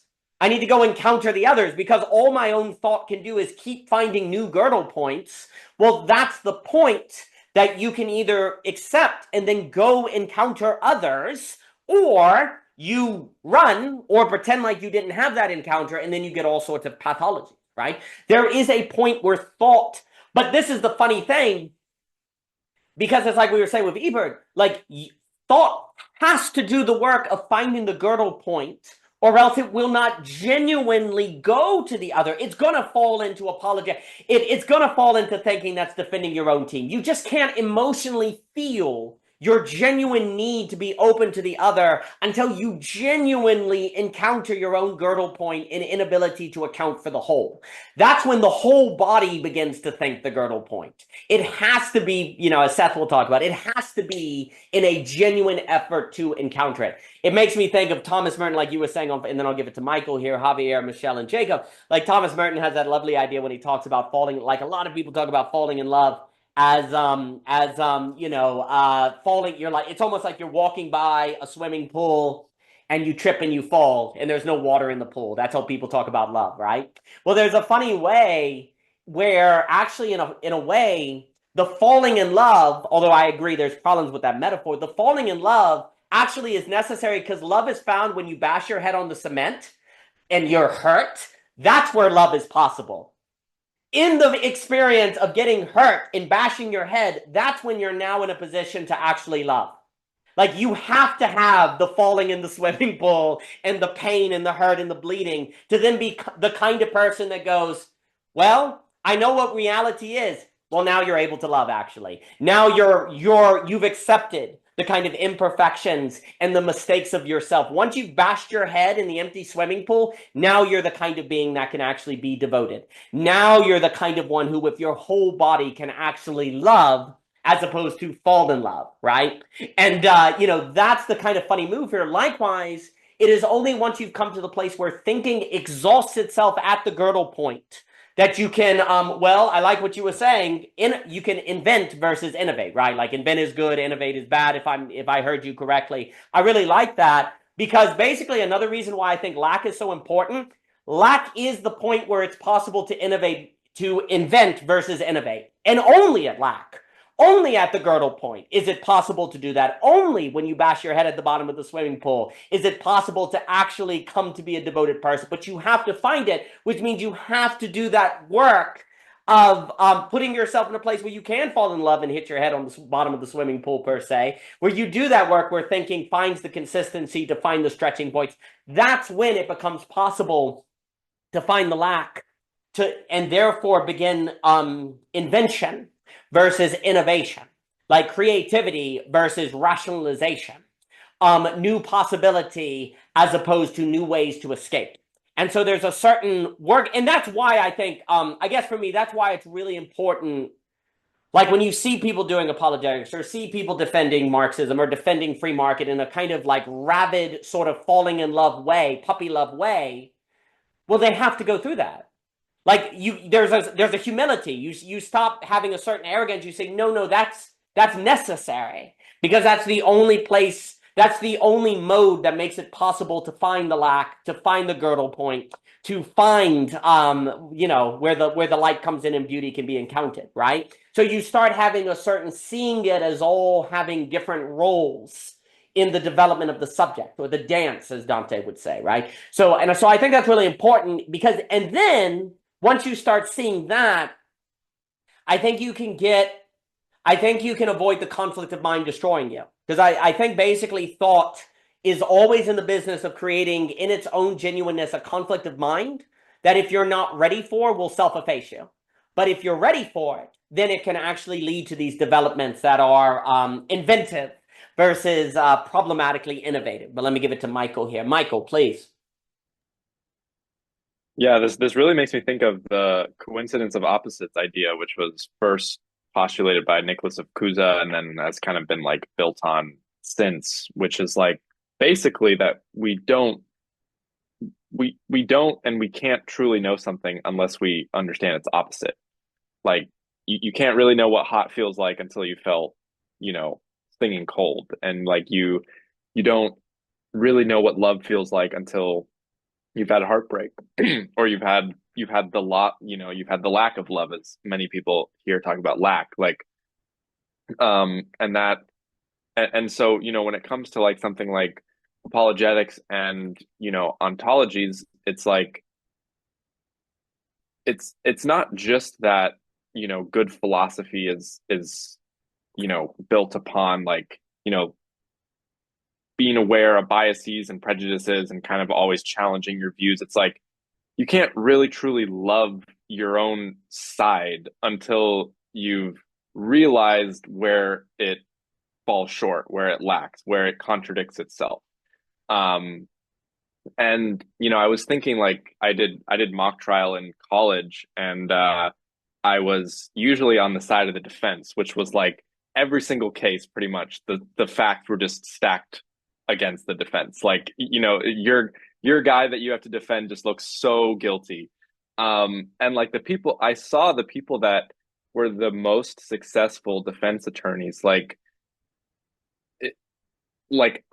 think when I started, I thought it was naive and kind of blind, but like they were so fully committed to this person being innocent. Like they fully believed, no matter how, on the face guilty they looked, like they were so fully committed to it. And I saw like how their minds worked in practice, where it's like if they were that committed, they were always aware of, you know, the things that the other side could use to undermine their side, because they they were, I don't know, they just understood like what it took to craft a really good argument. Whereas the people that were kind of like, either they didn't want to be on that side and they were kind of just pushed into it, or they were kind of just like lukewarmly on that side, they kind of already like threw in the towel before like the competition even started. And I know this is like maybe not the best example, because we don't want to be in the business of arguing and, like necessarily for our side. But I think like I think there is a necessity in like this like kind of full commitment to one's own side, and that's where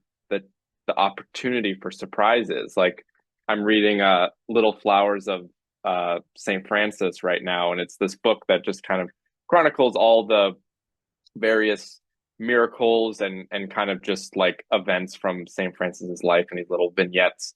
And there's this one story where he's with another friar, and I think he's kind of like his kind of apprentice.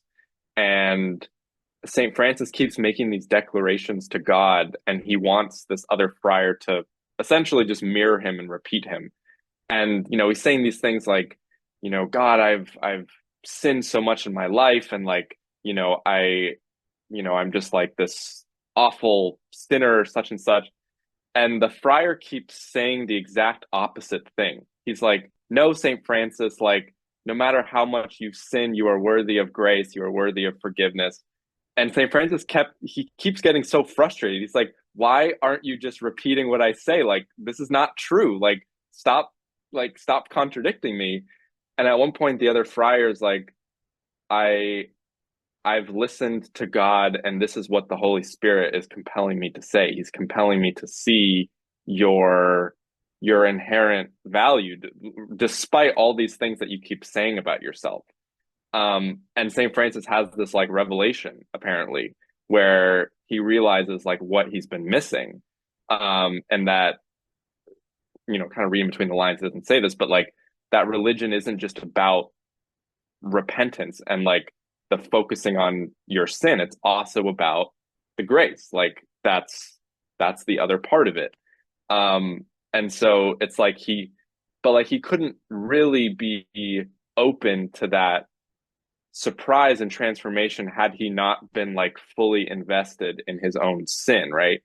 And so, to be able to hold the duality, I had a conversation with Aspasia recently, and I I got this from one of my therapist mentors who says mental health is the ability to hold contradictory emotions.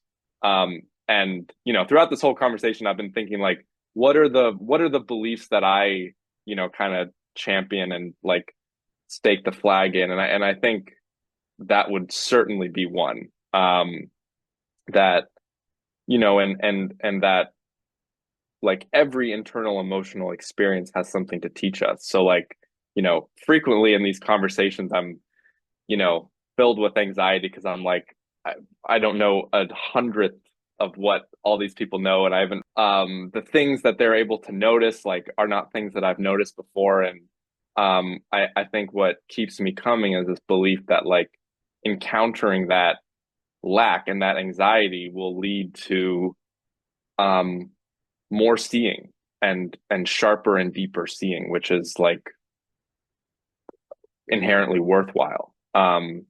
So yeah, I love this. I love this idea of like encountering the paradox and yeah, and also kind of this idea of the puppy love that like Jockin brings in, like you know, that love is blinding and it's limiting because it's like it's conditional on the puppy being cute and being adorable. And what happens when it shits? Like, do you want to clean up the shit? And what happens when it grows up and it like sweats and it needs all these things and it needs to be walked and it needs to be blah blah blah blah. Like the puppy you see in the shelter, you know, like is not the puppy. It's not all of the puppy that you end up having to raise.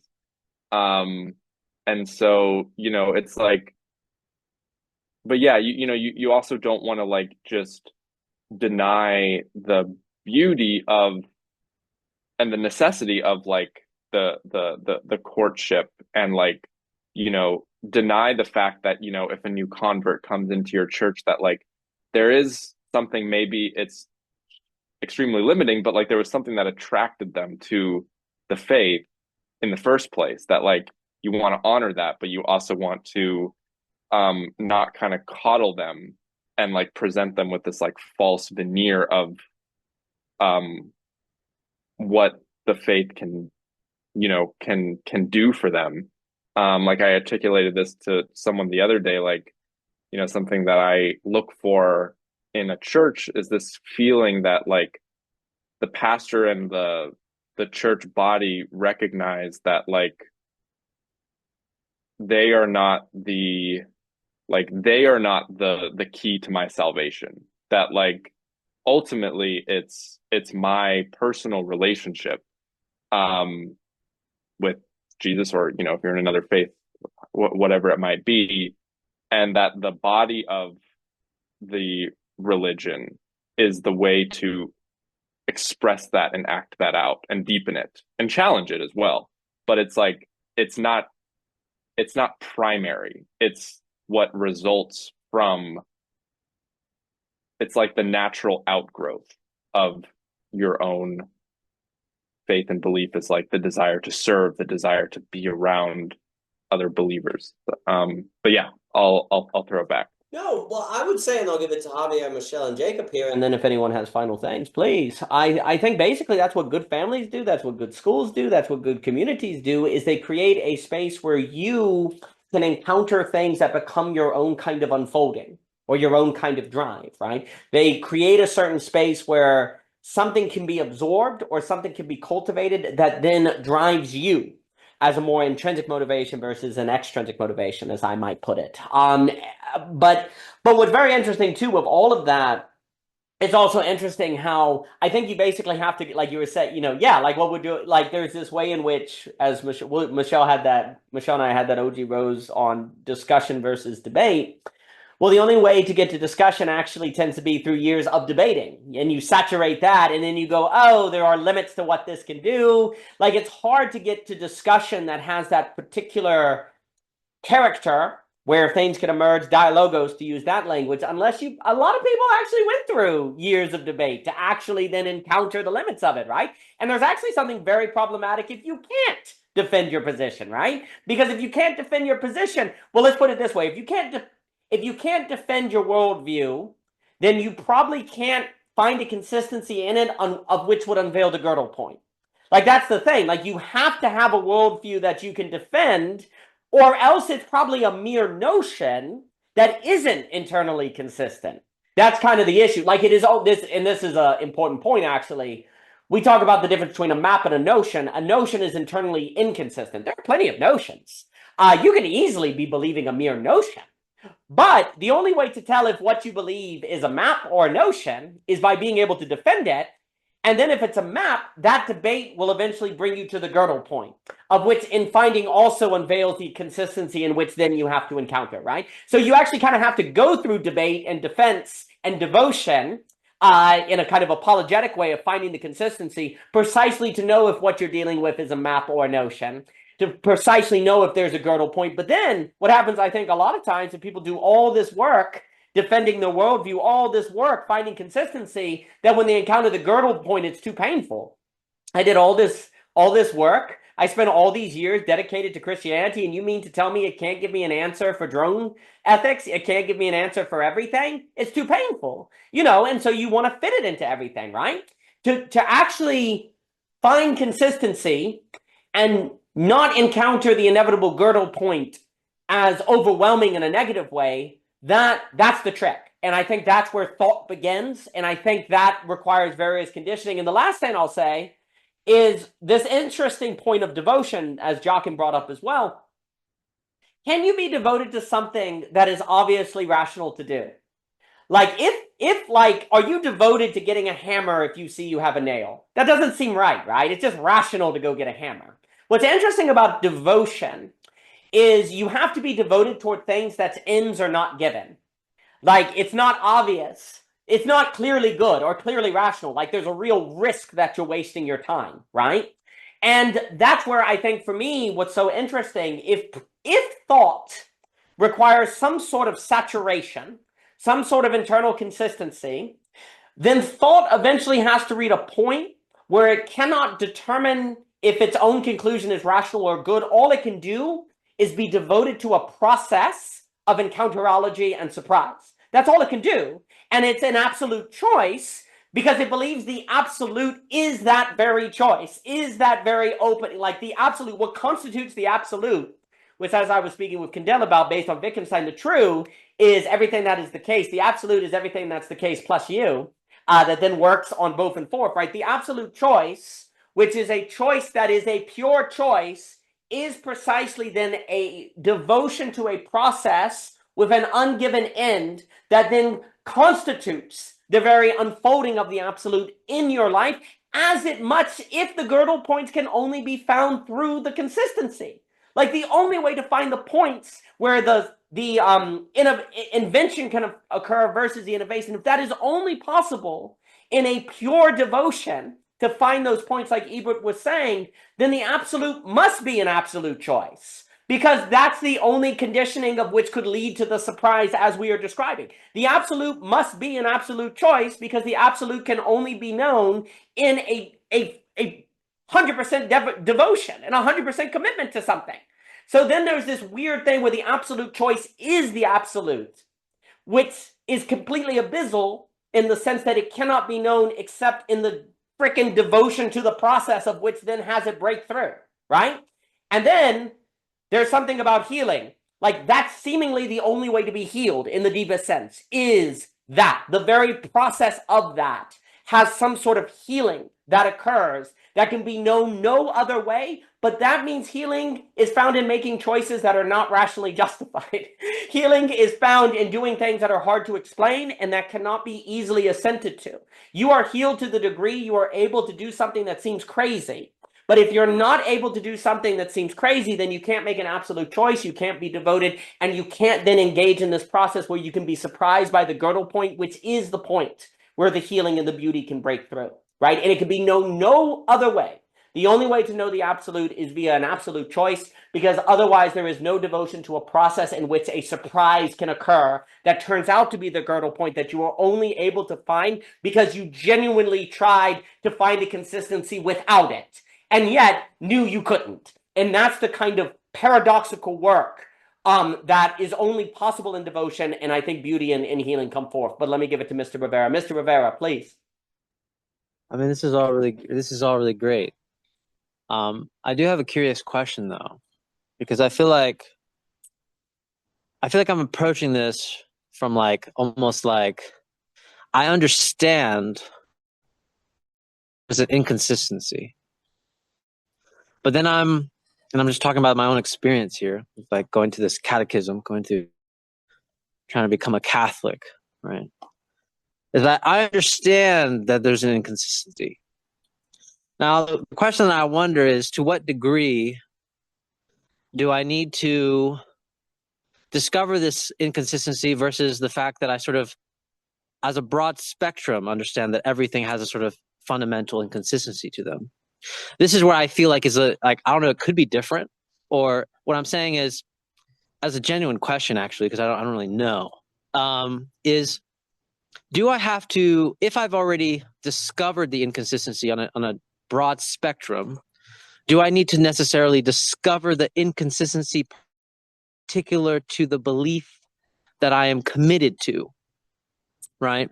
Other than just the idea, yeah, there's going to be inconsistencies as such. Like, inconsistency exists.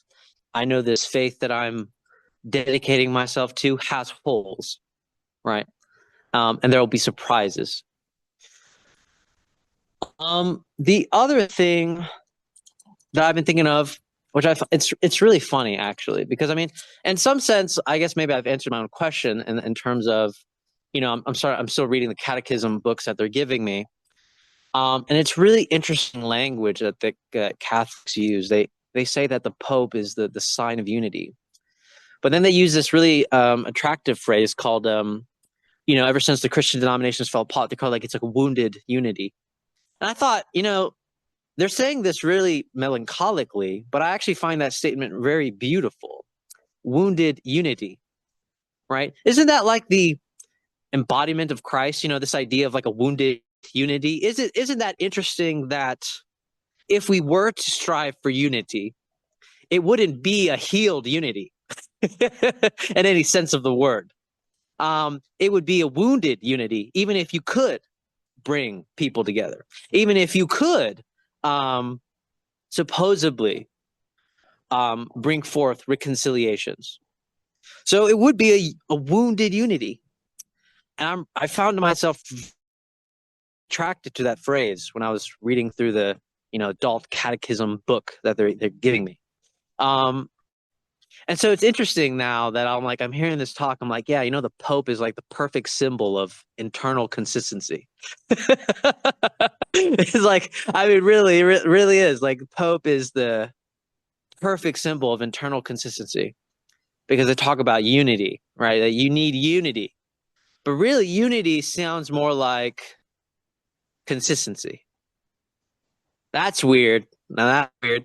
So when we talk about unity, we talk about consistency. People are afraid of error, right? This is the idea of the Catholic infallibility, right? Interpretations, the rare and few interpretations that are infallible, they are without error. You can at least be sure of that. I find that interesting. So there's like a kind of like undergirding. I'm just like, basically, I guess I am witnessing Catholicism's own internal inconsistencies, just because I've been a surveyor of the land for a while now with philosophy and with you guys.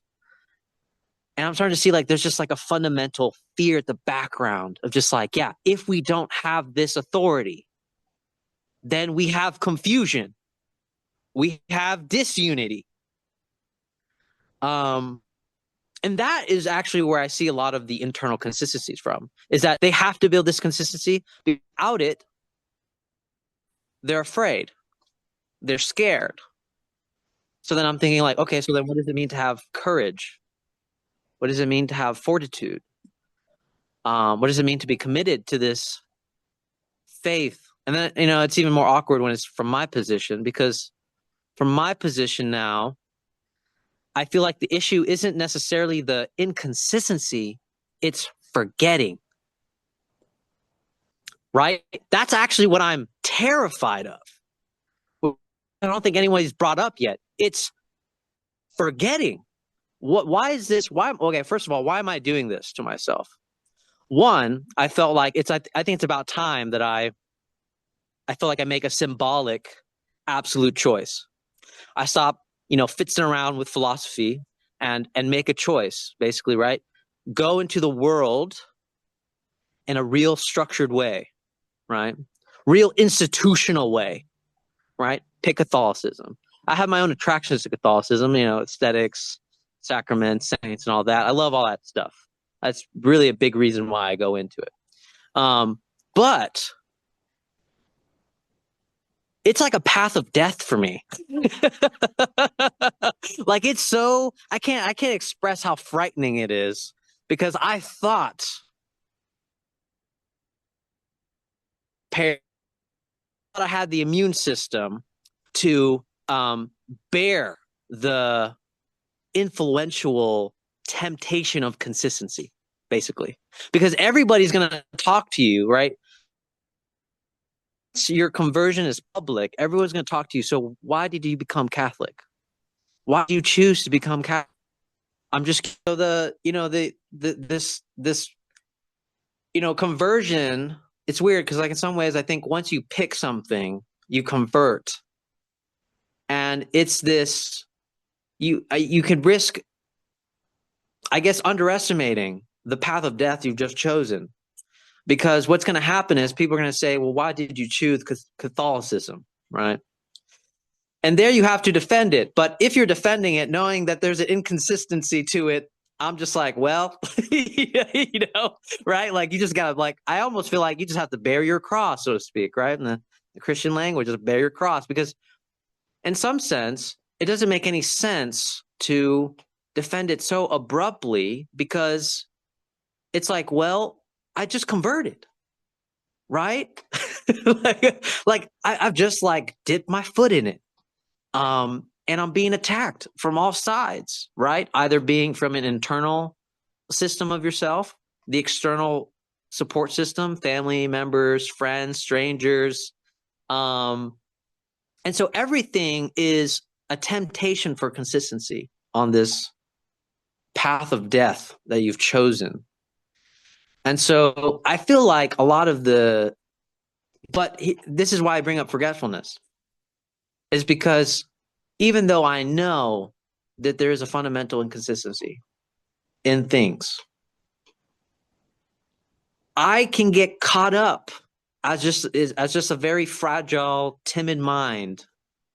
I can get caught up in the pressure or the sentimentality of consistency, and I can forget. And this is why I thought it was brilliant that you guys brought up devotion, because I think remember, devotion is also about remembrance, right? You have to remember. And it's a part of this idea of commitment. The reason why you show up is to hopefully remember, right?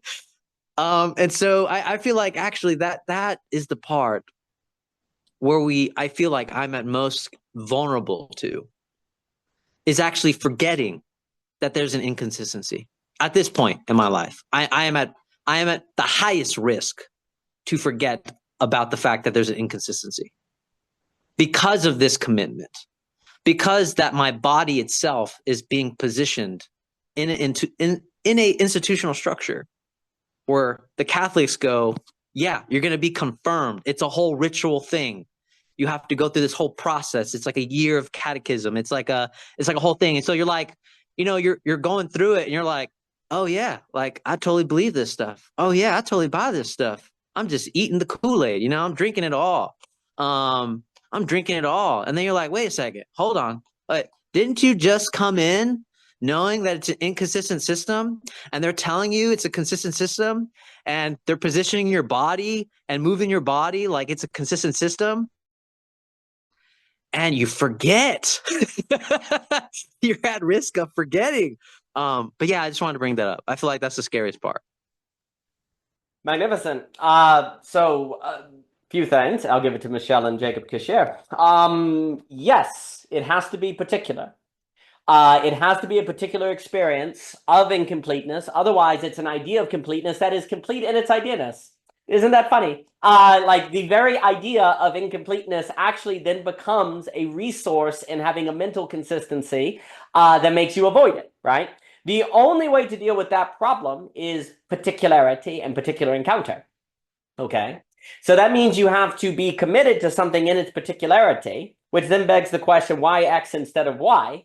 And that's where you get into apologetics of that form, right? Where you say, well, I got to pick the best one, right?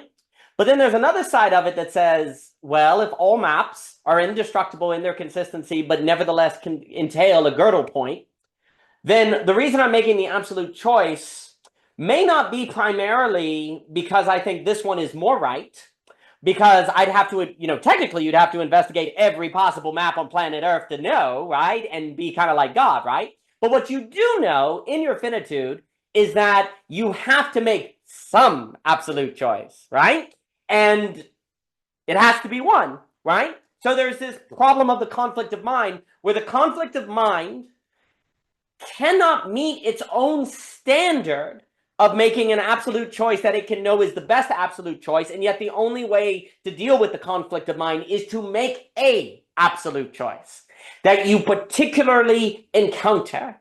And you could start saying, this is the tragedy of man. This is part of what it means to be us. But to also this point of remembering, as Mr. Ebert was saying, and we've talked about, you must genuinely seek consistency in your own system, of which will necessarily contribute to forgetting the incompleteness. It must, because the very effort of seeking consistency habituates you into forgetting its incompleteness. It must. How do you deal with this problem? For me, this is the problem of the question of what I would call the possibility of the open consistent system, okay? An open consistent system. Well, wait. If it's open, it's not consistent, right? But this is where the modern counter-enlightenment people are so important, like Leibniz and I would say Hegel and Gödel and different things, because if every consistent system necessarily entails a point of incompleteness, then it is possible to have a consistent system that entails an opening, because a consistent system entails inconsistency, right? So an open, consistent system is not necessarily an impossibility because of the nature of what we find in formal systems with Kurt Gödel, in the nature of ideology, and the very fact that the true isn't the rational. If the true isn't the rational, that means that the rational requires a truth that is not reducible to its own consistency. That would mean in the consistency would unveil the very reality that the true isn't the rational. So an open, consistent system is possible. It is not necessarily impossible. The question is the following. Where does the opening come from? The other. Spaces like this. The encounter with the other.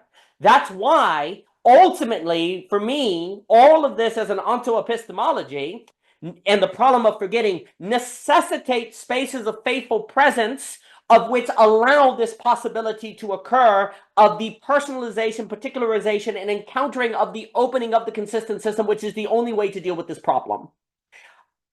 What's also quite interesting is it could be in this moment in history with this very technology of the liminal web and overcoming the coordination problem, and the social coordination problem that now practically makes it possible for more and more people to practically live out a life that habituates them to an open, consistent system, where for most of history that was not possible. So when the Catholics are like, yeah, if you don't have authority, it's chaos, all of that stuff is actually historically very accurate. They're not wrong. But at this point in world history, kind of thinking Hegel, this point of the march of globalization and all the technologies, previous sources of belonging, because belonging and consistency go together, cannot work without being pathological, right? So now you cannot use that. You need the open, consistent system, which is ultimately a realization of the truth of all systems that have always been there, a realization in Hegelian sense, of which without this technology, it has not been practically possible to spread the conditions of habituating people to this kind of way of life. Now it is. And if it is, and you see all of these pathologies that are formulating all around the world, thus the importance of spreading these conditions that could possibly incubate people to living a life of an open, consistent system that would help fall into either ditches of the side of the road. But that ultimately means you are habituating people to be able to make an absolute choice where they genuinely seek a consistency, and yet then in doing that also position themselves to encounter the other so that it maintains practically an open consistency, so thus they do not forget. And thus they don't forget and fall back. But that means having social infrastructure, socially, economically, educationally, all down so people can develop that habitus of the open, consistent system. Which then, of course, at the basis of all that, and then I'll give it to Michelle here, is some sort of absolute choice. And obviously lurking behind all of this are questions of salvation or being right versus wrong and not make the wrong one. Without getting into all of that, I would definitely say that the question of which absolute choice is one thing, but then the question of making an absolute choice at all, I'm quite confident in saying that there is no possibility of salvation, beauty, rightness, or any of those things if one doesn't make an absolute choice at all. And I would actually argue that indeed when Jesus says the way is narrow, it's true, because very, very, very, very, very few people, even the most religious people on earth, have ever actually made an absolute choice, because the reason they're a Marxist or a Christian or whatever is because it's what their family did, or they have good reason to do it, or it's practical, or they believe it's right, it's what there could be. It's not an absolute choice. It's a choice that is based on an external environment. Very few people have made an absolute choice. And that, I think, I am quite confident to say, is actually necessary for the human to be full. But in order to make an absolute choice, one has to go through a lot of work. They have to have a lot of healing, and they have to have a lot of courage. And I think that's part of the work that needs to be incubated today. But let me give it to Michelle here. Michelle, please. Hey guys, great to see you all. Merry Christmas. Oh my gosh, am I about to get started? I'm like, am I gonna kick something down? I'm sorry. Okay, let me stop for a second. Okay. Hello everybody. I'll start over. There's been a lot of great things said, so I'm trying to remember, like I'm trying to go back. And then I'll speed up to here. But one of the first things I was thinking about was just that question that I've definitely wrestled with myself, which is like, for example, you might not agree with something like on a theological level with a particular sect of Christianity, but their practice, like their praxis or something, is more in line with like truth. You feel maybe is more in line with truth, or like it helps you could see how that would habituate you in a proper way, or something like that, to manage your own whatever desire, or just fill in a blank. So I think that there's something about that is tricky, because it's almost like, do you have to completely do it all? Like, do you have to agree with every single thing? Or can you, like, in good faith sort of say, I don't know actually if I agree with this particular aspect of the theology, but I'm going to still, do the process or the ritual, so that, because I do believe that this on the ritualistic kind of almost quotidian level does actually is like what I'm going to give myself to. I don't know. I that's just kind of like a hanging question. It just made me think about that. And then when I was thinking about, Alex Ebert. So I was wondering about, I think it's true about this idea of like going all in, and then that therefore finding the failure or whatever it is, right?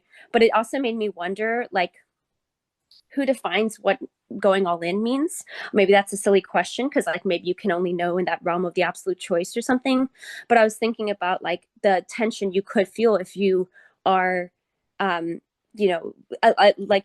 Michael used to use the expression like trying on Christianity or something, right?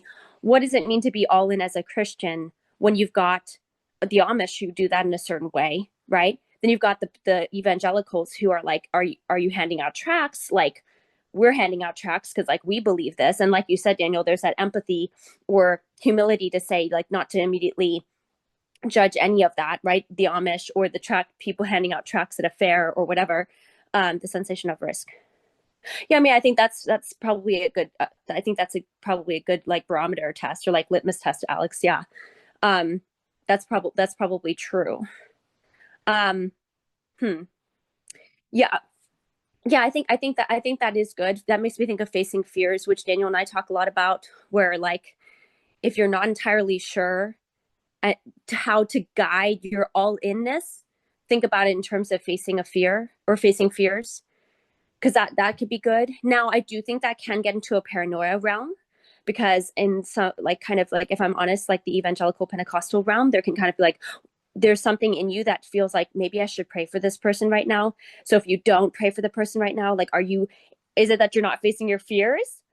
Or are you just realizing that like they're literally like just telling you they really need to get out the door and go pick up whatever, you know what I'm saying? Like they're literally short on time, and it's like, no, like I just don't think that's very appropriate for me to like stop them right now and pray for them.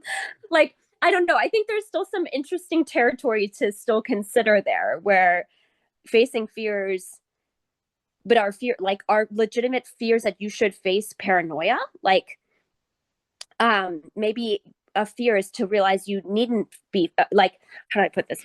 Maybe fear is to facing your fear is to realize that it is a paranoia and not like a fear that you need to face, if that makes any sense, which can be a fearful thing though, because if you've been habituated or customized, is that even a word? Become accustomed, made yourself accustomed to paranoia, right, as your gauge, then you have to take a leap of faith to step away from that as guiding your decision making, if that makes any sense. But I do feel the tension for sure of like, if I'm going to fully like, is like, and I feel it mostly in tension with how other Christians might perceive it, right? Or how other people may perceive it, which is both necessary as we talk about the other, but also not, it can't be like, I think that might be good. I forget what language Alex used. Sensation of risk. The sensation of risk / facing fears may be a better barometer for you than just, do the other Christians think I'm all in for Christ? Does that make sense? So because I think that it's like this place where you can maybe have the universal in particular in that realm, in that kind of I want to say like using that as a kind of rubric or something like that. So I think that's all I was going to say. Address that question.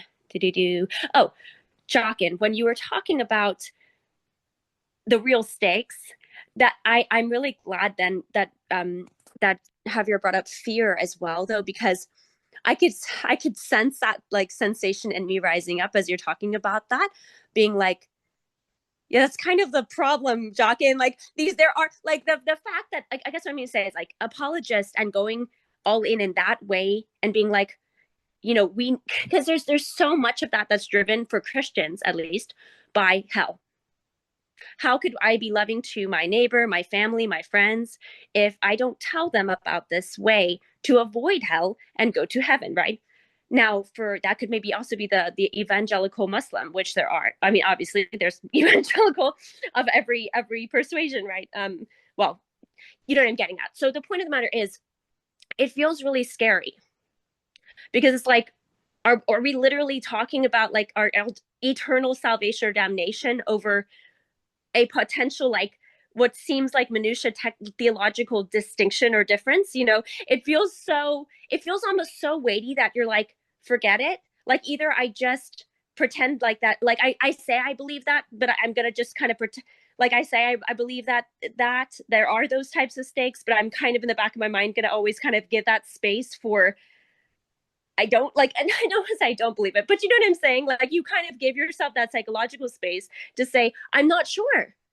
Because in the end of the day, like, we aren't, like you said, judgment day, like we do not know. And I don't know if it's more like, I want to say, and I don't know if this is just like, to get out of this conundrum, because it does kind of feel like a conundrum, is like to say it's actually, it's about the content of what you believe, because it informs the praxis and practice, like I said, right?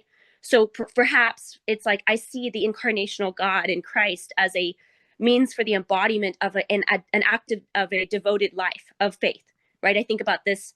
I just did this little like quick reflection on Mary, but like as a mother and as a, gestating a child, like there's so many kind of narrative elements of the Christian story that really connect for me with what it means to like face fears, to like live out a life of maybe faith or devotion or commitment, to Daniel, right, to our family, da da da.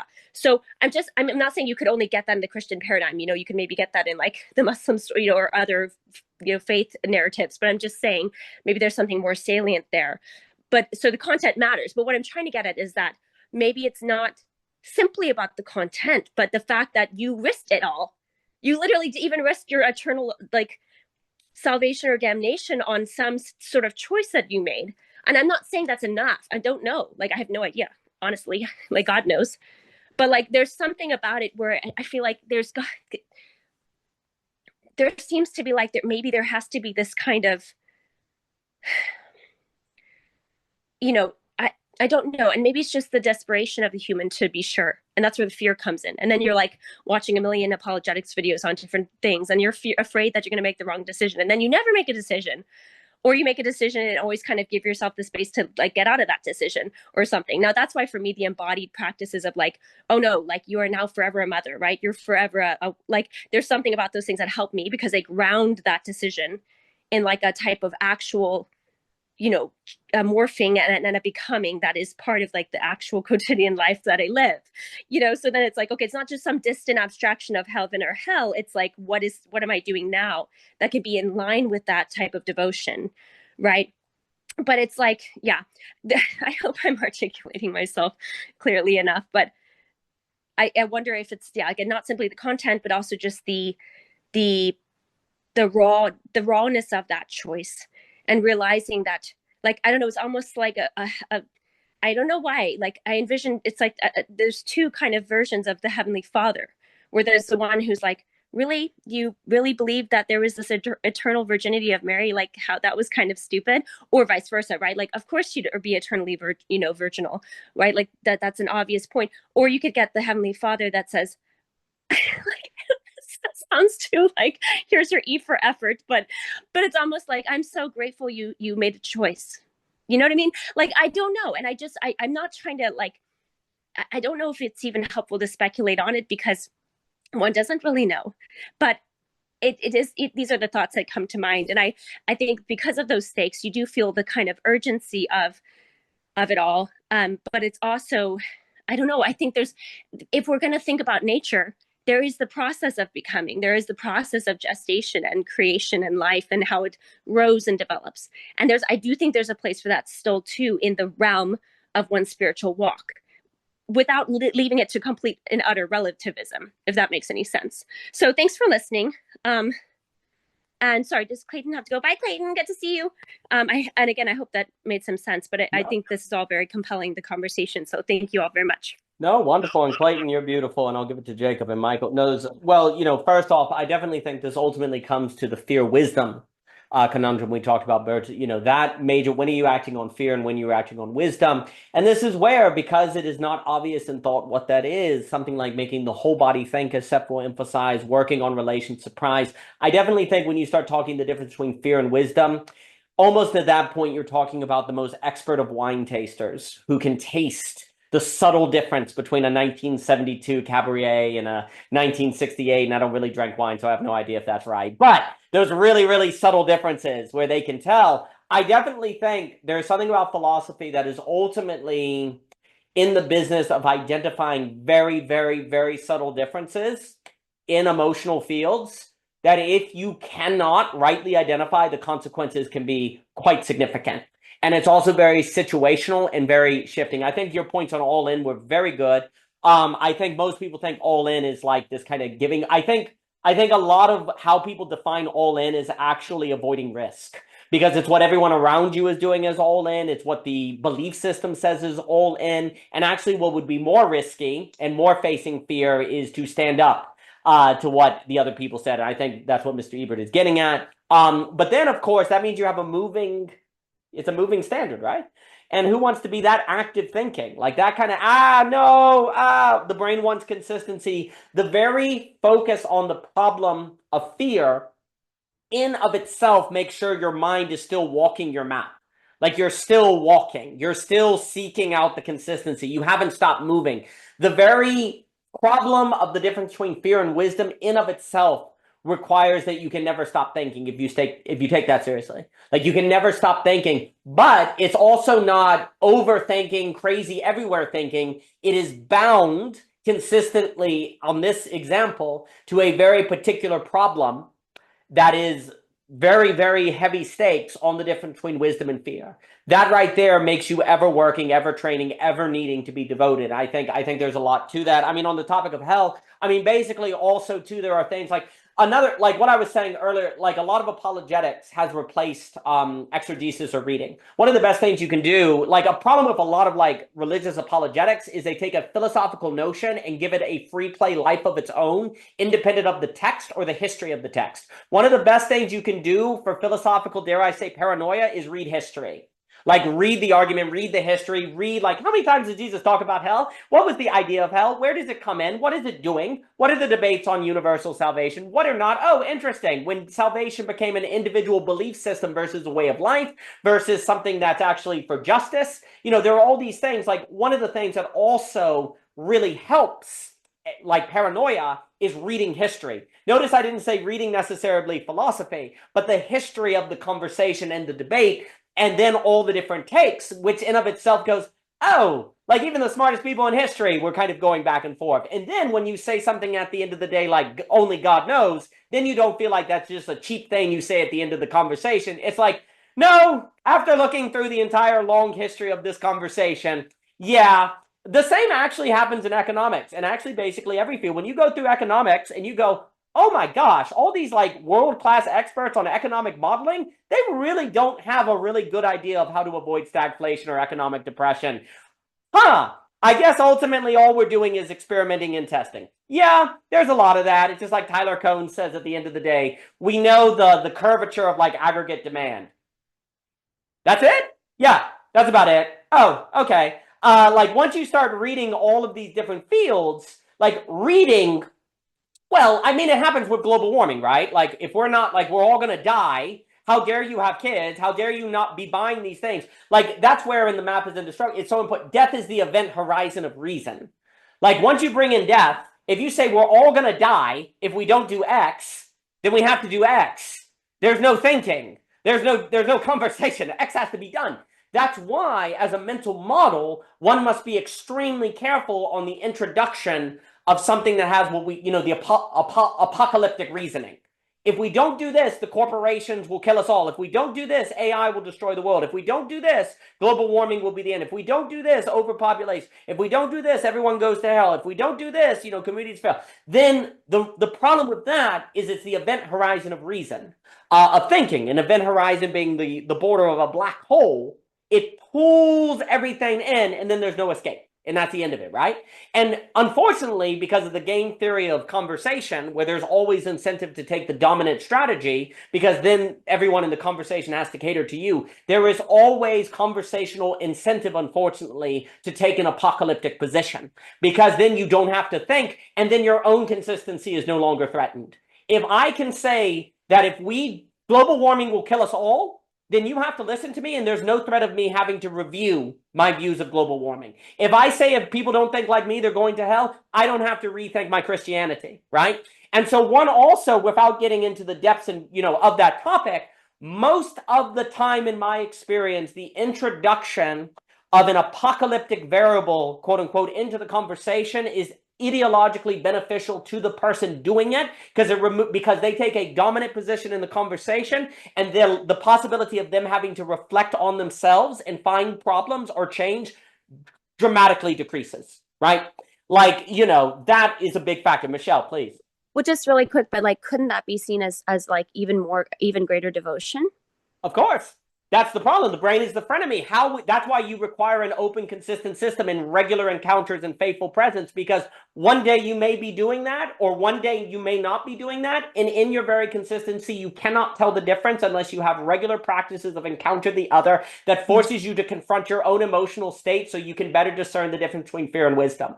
That's why we're basically doomed intellectually without others. Like, it's only a matter of time before the frenemy brain wins. It's like, if you are not regularly committed, absolute choice to a space of encountering difference other like this, it is only a matter of time before the frenemy brain wins. And so you have to make a point to regularly encounter it.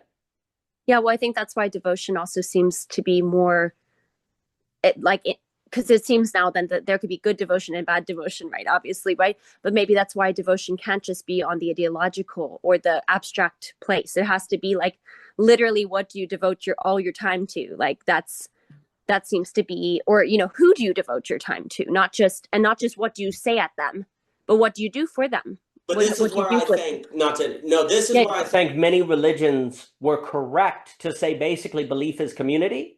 The issue is they intuited a truth that they may not have had the understanding to articulate. They intuited that there was actually something about community in the face of the other in the encounter that was essentially necessary for the thinking life. But then you required the thinking to articulate why, which is ultimately the point we're making about the open, consistent system, of which thinking has incentive not to articulate because it humbles it. So what happened is many religions and many communities intuited a communal necessity of the other to avoid the problems we are describing. But then thinking would need to articulate it out of intuition into thought to make it understanding, of which thinking has incentive not to do, because thinking seeks consistency for its own existential comfort.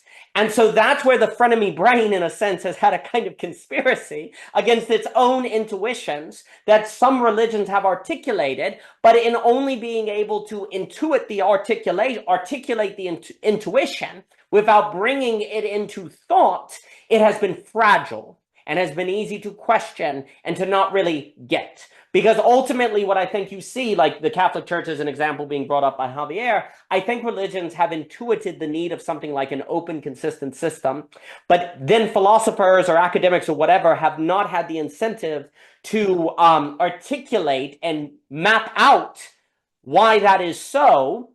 And in fact, the philosophers that could do it tended to have gotten sucked into just the game of mere apologetics, because there were more institutional incentives to apologetically defend your beliefs and get crowds and sell tickets and all of that. Like, institutional incentives tend to lead philosophically minded people in religions not toward a meta-epistemological analysis of open consistency, but in the direction of apologetic defense. Therefore, career money institutions lead people in that direction, and the people who are like even kind of thinking the possibility of open, consistent systems are going to be like on a liminal web thing, because the very technological infrastructure of the liminal web lends itself in the direction subconsciously towards something like an open, consistent system, where basically all other architectural or social platforms tend to be more neurotic authority based. Platform, microphone, speaking to crowd, pulpit, classroom, all of those are architectural expressions of a neurotic, of an authority, of a consistency, not an open consistency, right? If you want or chaos, no building, no authority, and like the Catholic Church was saying, right? If you want an open, consistent system, what would be the technology or the architecture that would show that people could participate in it and thus get it? Well, it would be this, and this has existed for like 10 years. And so this infrastructure to the problem of global pluralism that opens up the realization of the meta-epistemological structure and necessity of open, consistent systems has not been afforded until, well, this moment, and then going to a McLuhan and Ong and all those different people. I think that is what we are looking at. But I'll give it to Mr. Kashir and then Michael, and if anyone has anything else. Mr. Jacob Kashir, sir. Ladies and gentlemen, what an amazing conversation, and what an amazing point to enter it on. Yeah, I thoroughly resonate with that as the best response that I've heard so far to the problem of pluralism, or the conflict of mind that's provoked by pluralism. And this is a tension that I feel like I've been sitting with for the last 9 or 10 years. And sometimes I can kind of ignore it, or at least I'm focused on other things, but it always comes back around. And there's kind of an inevitability to this question. I think David Bohm and his sort of pioneering efforts around dialogue was a good attempt in this direction. What's true for political polarization, in principle, could also be true for religious polarization. I think the deeper anchors in this conversation are around death. The problem of death is really essential here. I think the problem between Islam and the West is also about death to a significant degree. A lot of the tension arising in that dialogue is because of the fear of death. And as you say, the dominant strategy is to use the fear of death. So if a very, very small number of radicals on any given topic can use violence, whether it's the jihadist against the Parisian cartoonist, or whether it's the social justice mob against the conservative university lecturer who has a contrary opinion, the threat of violence then creates the resonant field of fear that makes it very difficult to think, and is very supportive of maintaining those kind of like false consistencies. So how do we get out of that problem? I think that has something to do with shifting the relationship to death fundamentally. There has to be an overcoming of death, or the possibility of a transformation of the relationship to death, which is a really experiential thing, I would say, more than an intellectual meme. I'm not sure that that could be conveyed even in a dialogue. It's an experience that would have to be had. But this is where I find myself in a kind of like pole vault type theological movement with Christianity. I haven't gone down the path that Javier has gone. I was fascinated with what he was describing. I feel that having devoted philosophers, people who are devoted to seeing where God takes them in mind and heart, is the best possible thing, whether those people are inside of religious bodies or outside. The key is that they're kind of fully devoted to doing that, to the degree that if their following of that truth causes them to pop out the other side or beyond the tradition, that they're willing to do that. And so I'm holding the Christianity beyond itself as some sort of space for me to mediate that question. But in the midst of that question of Christianity beyond itself has always been for me this matter of what would an actual mediation between Islam and the West looks like that gets out of the game theoretic dynamic. A lot of people are kind of reverting back to, well, basically, what if we kind of re-separate the groups? If we put the Muslims back in the historical Islamic lands and we let them have their caliphate over there, and then we do our own thing over here. And that seems to be the regression that happens when we there's no kind of possibility space that's seen through the current kind of conflict of mind. And I can track that like in the culture and in my own internal dialogue over the years. But when I think about what is that possibility space, I think it's something about creating a context of medicine in culture. What I mean by medicine is healing, collective healing, that is not fundamentally concerned with religious, political, ideological conversion, but it's concerned with collective trauma healing, and creating contexts for that are scientifically robust and ontologically transformative. And I think if you could do that, that would be the thing that creates the possibility of the person who is a Christianity beyond itself and an Islam beyond itself to meet in another place, and in so doing to be kind of two faces of the divine meeting one another rather than a Muslim and a Christian. But in order to have that, you still have the problem of the jihadist who's going to come into that beautiful place and blow it up. So there's some kind of robustness that's also needed. And that's kind of where that's the dialectic that I'm in right now, is sort of between like, okay, you want to kind of create this Bohmian space of dialogue. You want to have this place of mediation that is profoundly compelling artistically, experientially, for people, and is so compelling that you could imagine someone going into it and having genuine encounter. But it also needs to kind of be guarded in some way. But it ultimately can't be ever fully guarded. It can't be ever fully secure. And so the ultimate security is Christic in nature. But I don't think it needs to be about Christ. It needs to be about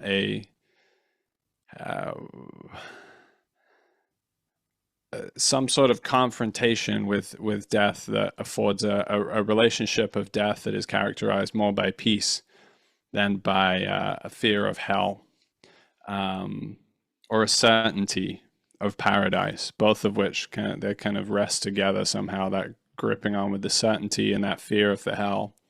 So that's kind of that's where I'm at. And the question that I'm sitting with coming out of this is like, what is the difference between the contemporary jihadist martyr and the prehistoric Christian martyr? And is there a difference? And what is that? And that I can't really think that question in that moment, but I think if you could probably think that through, that would be generative to answering some of these issues. No, thank you. I'll give it to Michael, and if anyone has final thoughts. Well, as just a quick note, I think there are many Christians, because of conversion or wanting to make sure people are saved, they, in a sense, blow up many social environments. They destroy many efforts of pluralism. They kill many generative conversations. And so and in some respects, that can be incredibly dangerous and almost like worse in a way, because it's invisible. Like, you don't see it. You don't see the damage that is done to people's psyches or mind. And this is where you have so much, like in evangelical churches, repression, mental trauma, paranoia, because there are these kind of ways in which the social field gets destroyed time and time and time again, because of, saving people and making sure they have the right beliefs and all of these different things, right? And then it's kind of under the surface. People's mental health, their emotional health has all been destroyed. But since the Christian is not, say, like blowing up the space with a literal bomb, you don't actually see those things as necessarily bad. In fact, they're trying to save you and make sure you avoid hell, right?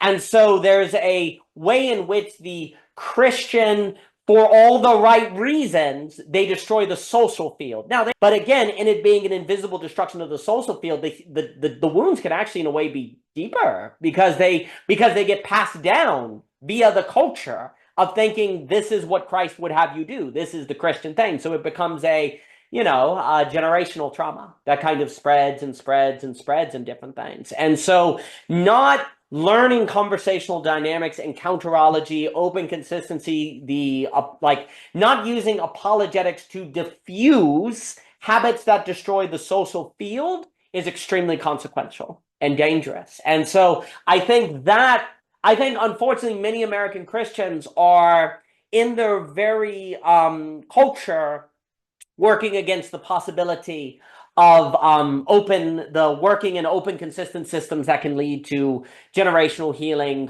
working together, dealing with these different problems, right? And of course, every religion can do that in different ways. But then to like Chetan's point on the difference between the secular and religious subject, it happens in the secular too. You voted for Trump, I'll never speak for you.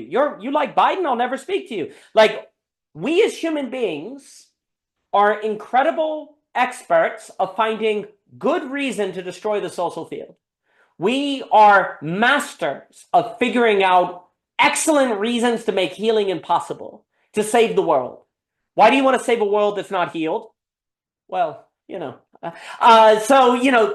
basically people's efforts to stop global warming, to stop fascism, to stop people from going to hell, to stop AI, to stop all of these things, which the brain is behind as the frenemy, are efforts of seeking a consistency that sacrifice the social field for that consistency, that then brings the brain comfort, but in sacrificing that social field, there's no possibility of healing. And so the brain, in the name of being safe, destroys the possibility of healing. And so, yeah, you're safe, all right. In what?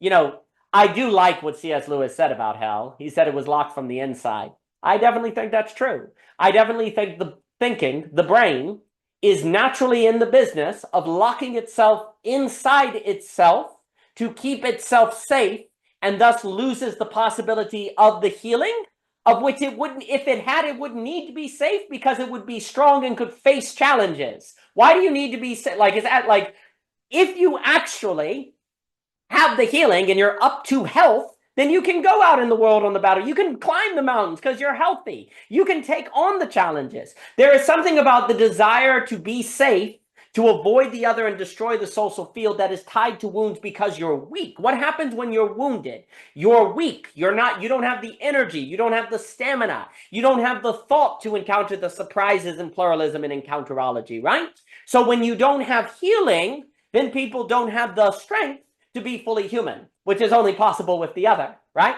And yet the very brain, in its effort to have consistency, removes from itself the possibility of that healing into full strength for the sake of being safe. And this is why irony is a wonderful description of the fabric reality, I think. I'll give it to the other thing I'll just say is you put it extremely well. So, global pluralism destroyed givens. Okay, this is belonging again. Destroyed givens. In destroying givens, then we have to think. In thinking, the brain seeks justification of that thinking and necessarily arrives eventually at a conflict of mind, where epistemic possibility comes in conflict with epistemic responsibility.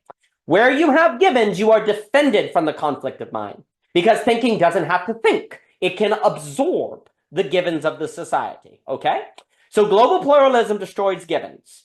This removes the possibility of the banality of evil. This lessens things like racism, all these problematic things. But in removing givens, the brain is freed. And in the brain being freed, it eventually and inevitably arrives at a conflict of mind. Once it hits that conflict of mind, the first temptation is the location of what I call an invincible map. Because all maps can be found invincible if you simply keep out the other. There are probably about 78, to throw out a random number, in the history of the world, there are probably 78 internally consistent systems.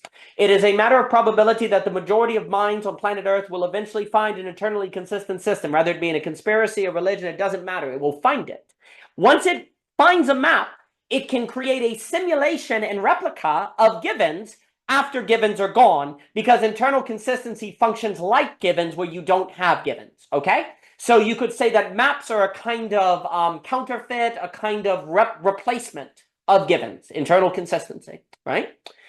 The only way to stop your brain from settling on an indestructible map by which to deal with the loss of givens is to continually and regularly put it in a place where it is habituated to encountering the other and thus has the open, consistent system.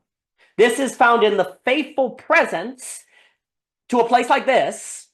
That is where it is possible to have the last book of the True Isn't the Rational, which is the reconstruction of A is A.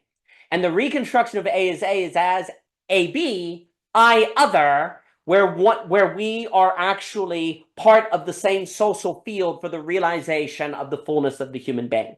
So the loss of givens unlocks the conflict of mind, which creates the temptation of the indestructible map that to address, you must have a faithful presence in which you particularly encounter the reconstruction of A is A as I other, which is only possible with the absolute choice and commitment to that space in which it becomes possible for beauty to be encountered. And if beauty, in all of the particular ways we've described it through the net, is not encountered, well, then we're doomed.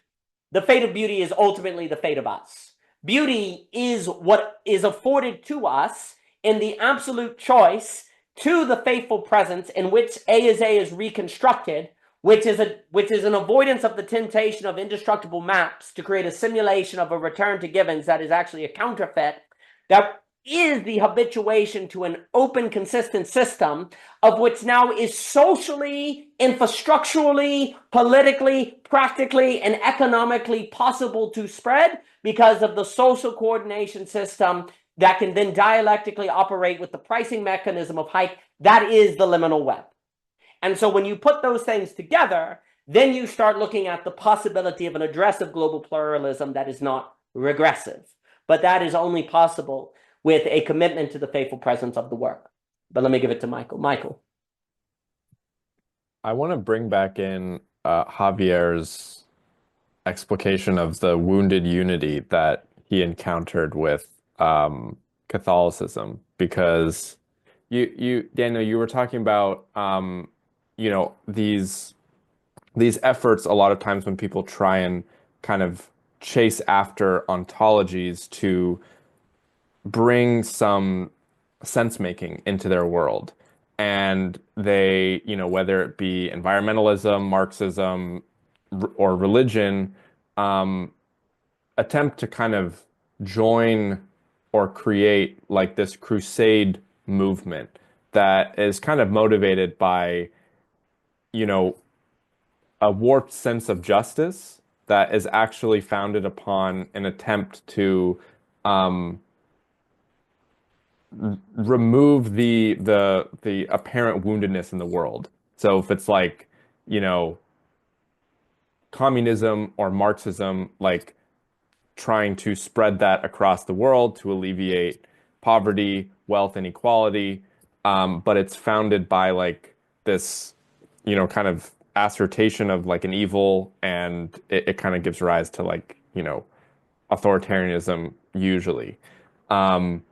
And what I think is so beautiful, and it sounds like what Javier was finding beautiful about the wounded unity, is that there is this acceptance of the the fallibility and the brokenness of people. And it's like that is actually what unites us. And there's not this like, motivation to try and change that, or to try and smooth it over, or to try and suppress it. That there's this like connective tissue around that. And it's not this like wallowing in our pity and our finitude that just like makes us small. It's like that affords the transformation. And this goes to what Jacob was talking about with rituals of healing. It's like healing and transformation is in the facing the like full tilt, going all in, what we were saying, to these these difficult feelings. And I think part of what Alex was asking, like, or I think it was Michelle who was asking, like, what does it mean to go all in if going all in looks very different in different sects of one religion, down to a different way of going about it with each individual. I just scribbled something down that for me, going all in has this feeling of it being unconditional. And so what I mean by that is like, you hear a lot of religious people, when things go wrong, they say they've been forsaken by God, or they say they felt abandoned by God. And, St. Augustine says, God is always near. It is you who is far away from yourself. And so in times of tribulation, when the expectations that we have of how life is supposed to go, this supposed internally consistent system that is the self, gets blown to smithereens, we feel this distance from God. And I think the going all in for me is not approaching something like religion from what can God do for me. It's like the JFK thing. It's like, what can I do for God? Or like, this sense that it's not conditional upon my circumstances, that this is something I I give my soul to, I give my heart to, no matter how my life looks. And I think that is true courage. Like you read about the Stoics who, the early Christian fathers were very inspired by, like, a story, oh gosh, his name escapes me now, but the person who founded this school of Stoicism, like he was exiled to this island and he had like he stumbled across a library and started, reading, and he was just like taken by philosophy, and he kind of, like took his situation and was like, how can I, in the midst of all of this suffering, make meaning from it? And it like gave rise to this philosophy that's like, based on looking at what you can control in any given situation. So I think there's something to like this unconditional bearing of one's soul that feels very courageous. And I really love what Clayton said in the chat about an absolute choice being a path to death, and that being related to what Jacob was talking about with facing death. It makes me think of, I just made this uh, YouTube video, which I know Daniel watched, and it essentially made the argument that like our relationship to our Father mirrors the relationship we have with whatever our ultimate Father is. What if that is in a Judeo-Christian sense, or the ultimate.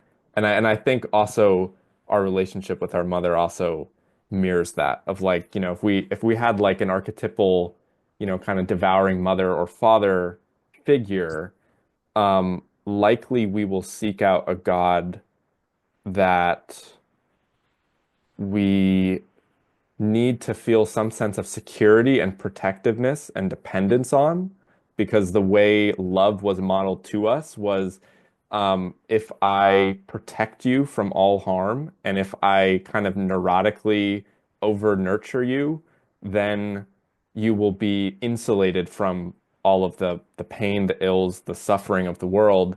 And so, we'll likely seek out a God that like we interpret as doing that for us.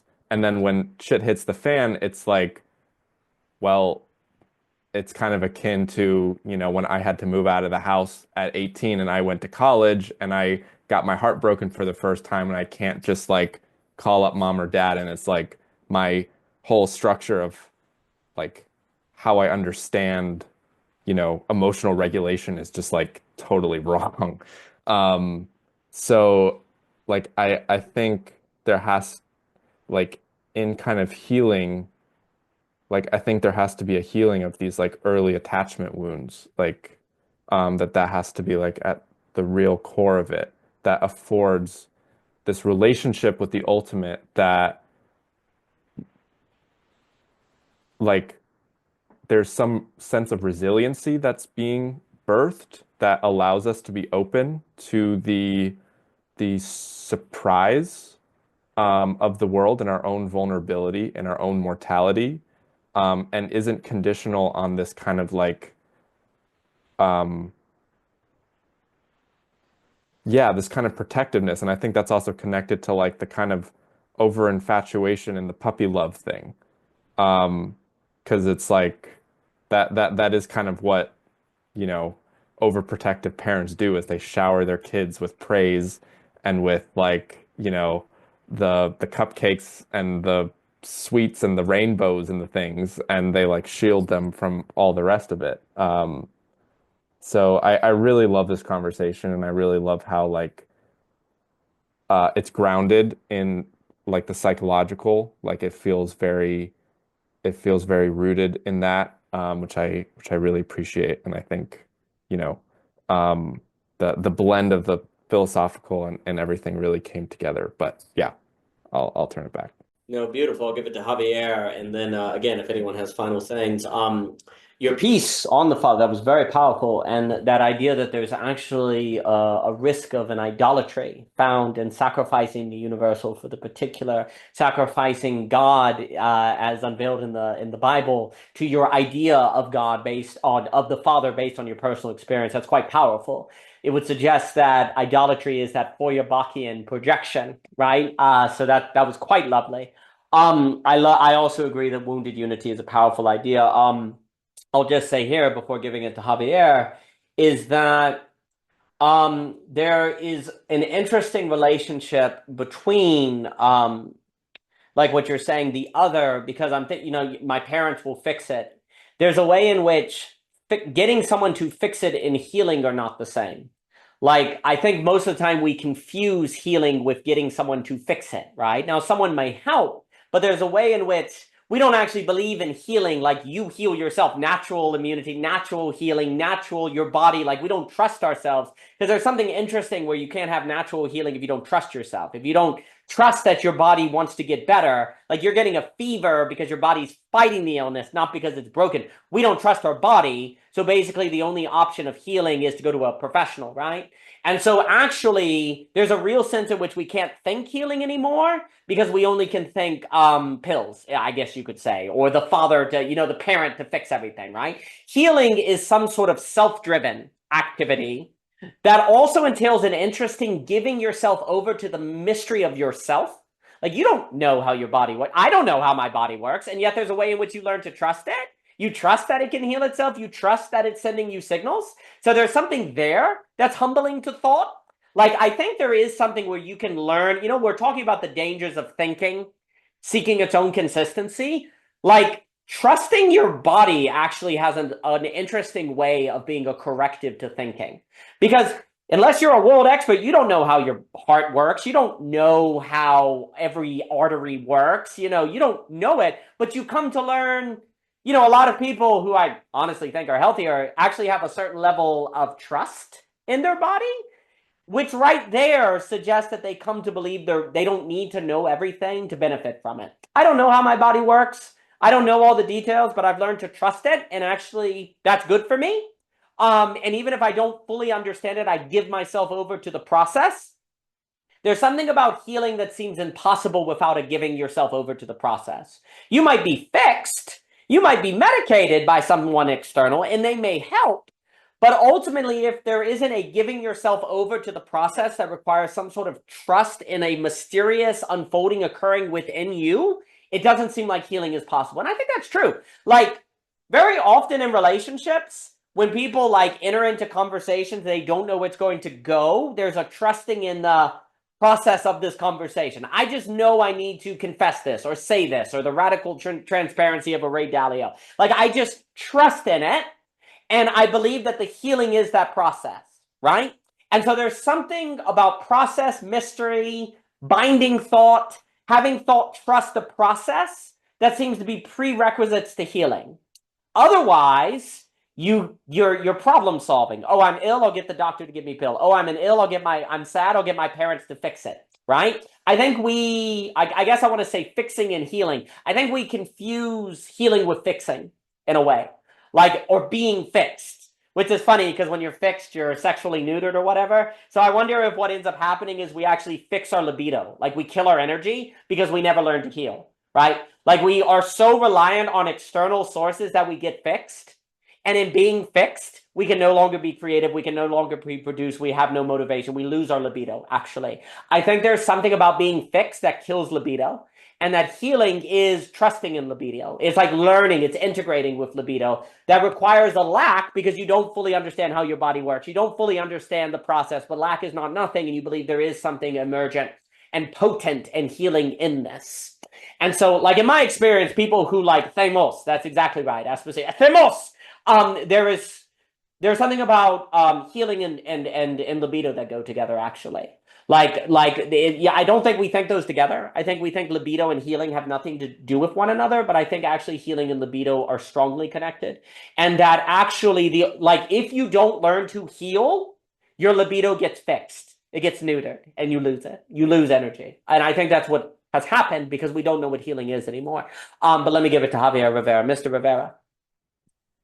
Yeah, this is really good because I didn't bring this up. I meant to bring this up. It's a question that I asked myself today, which was, why don't mystics really do apologetics? I was like, and why isn't there a book on that? Why is there a book about why don't mystics seem so preoccupied with doing apologetics? Because like I thought about this and I was really thinking about this because again I went through like the apologetic just like wormhole, sola scriptura, all this. Again, all interesting debates.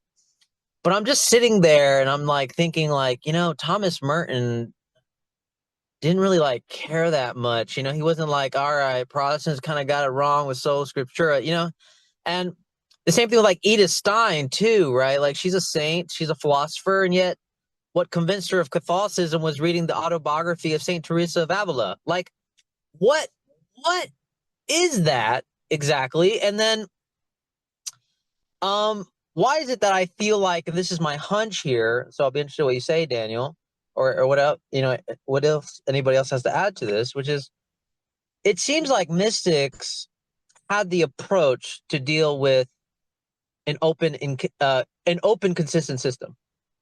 Why? Well, I think one argument that I would put forth is just the idea, and this is interesting, the idea of spiritual dryness.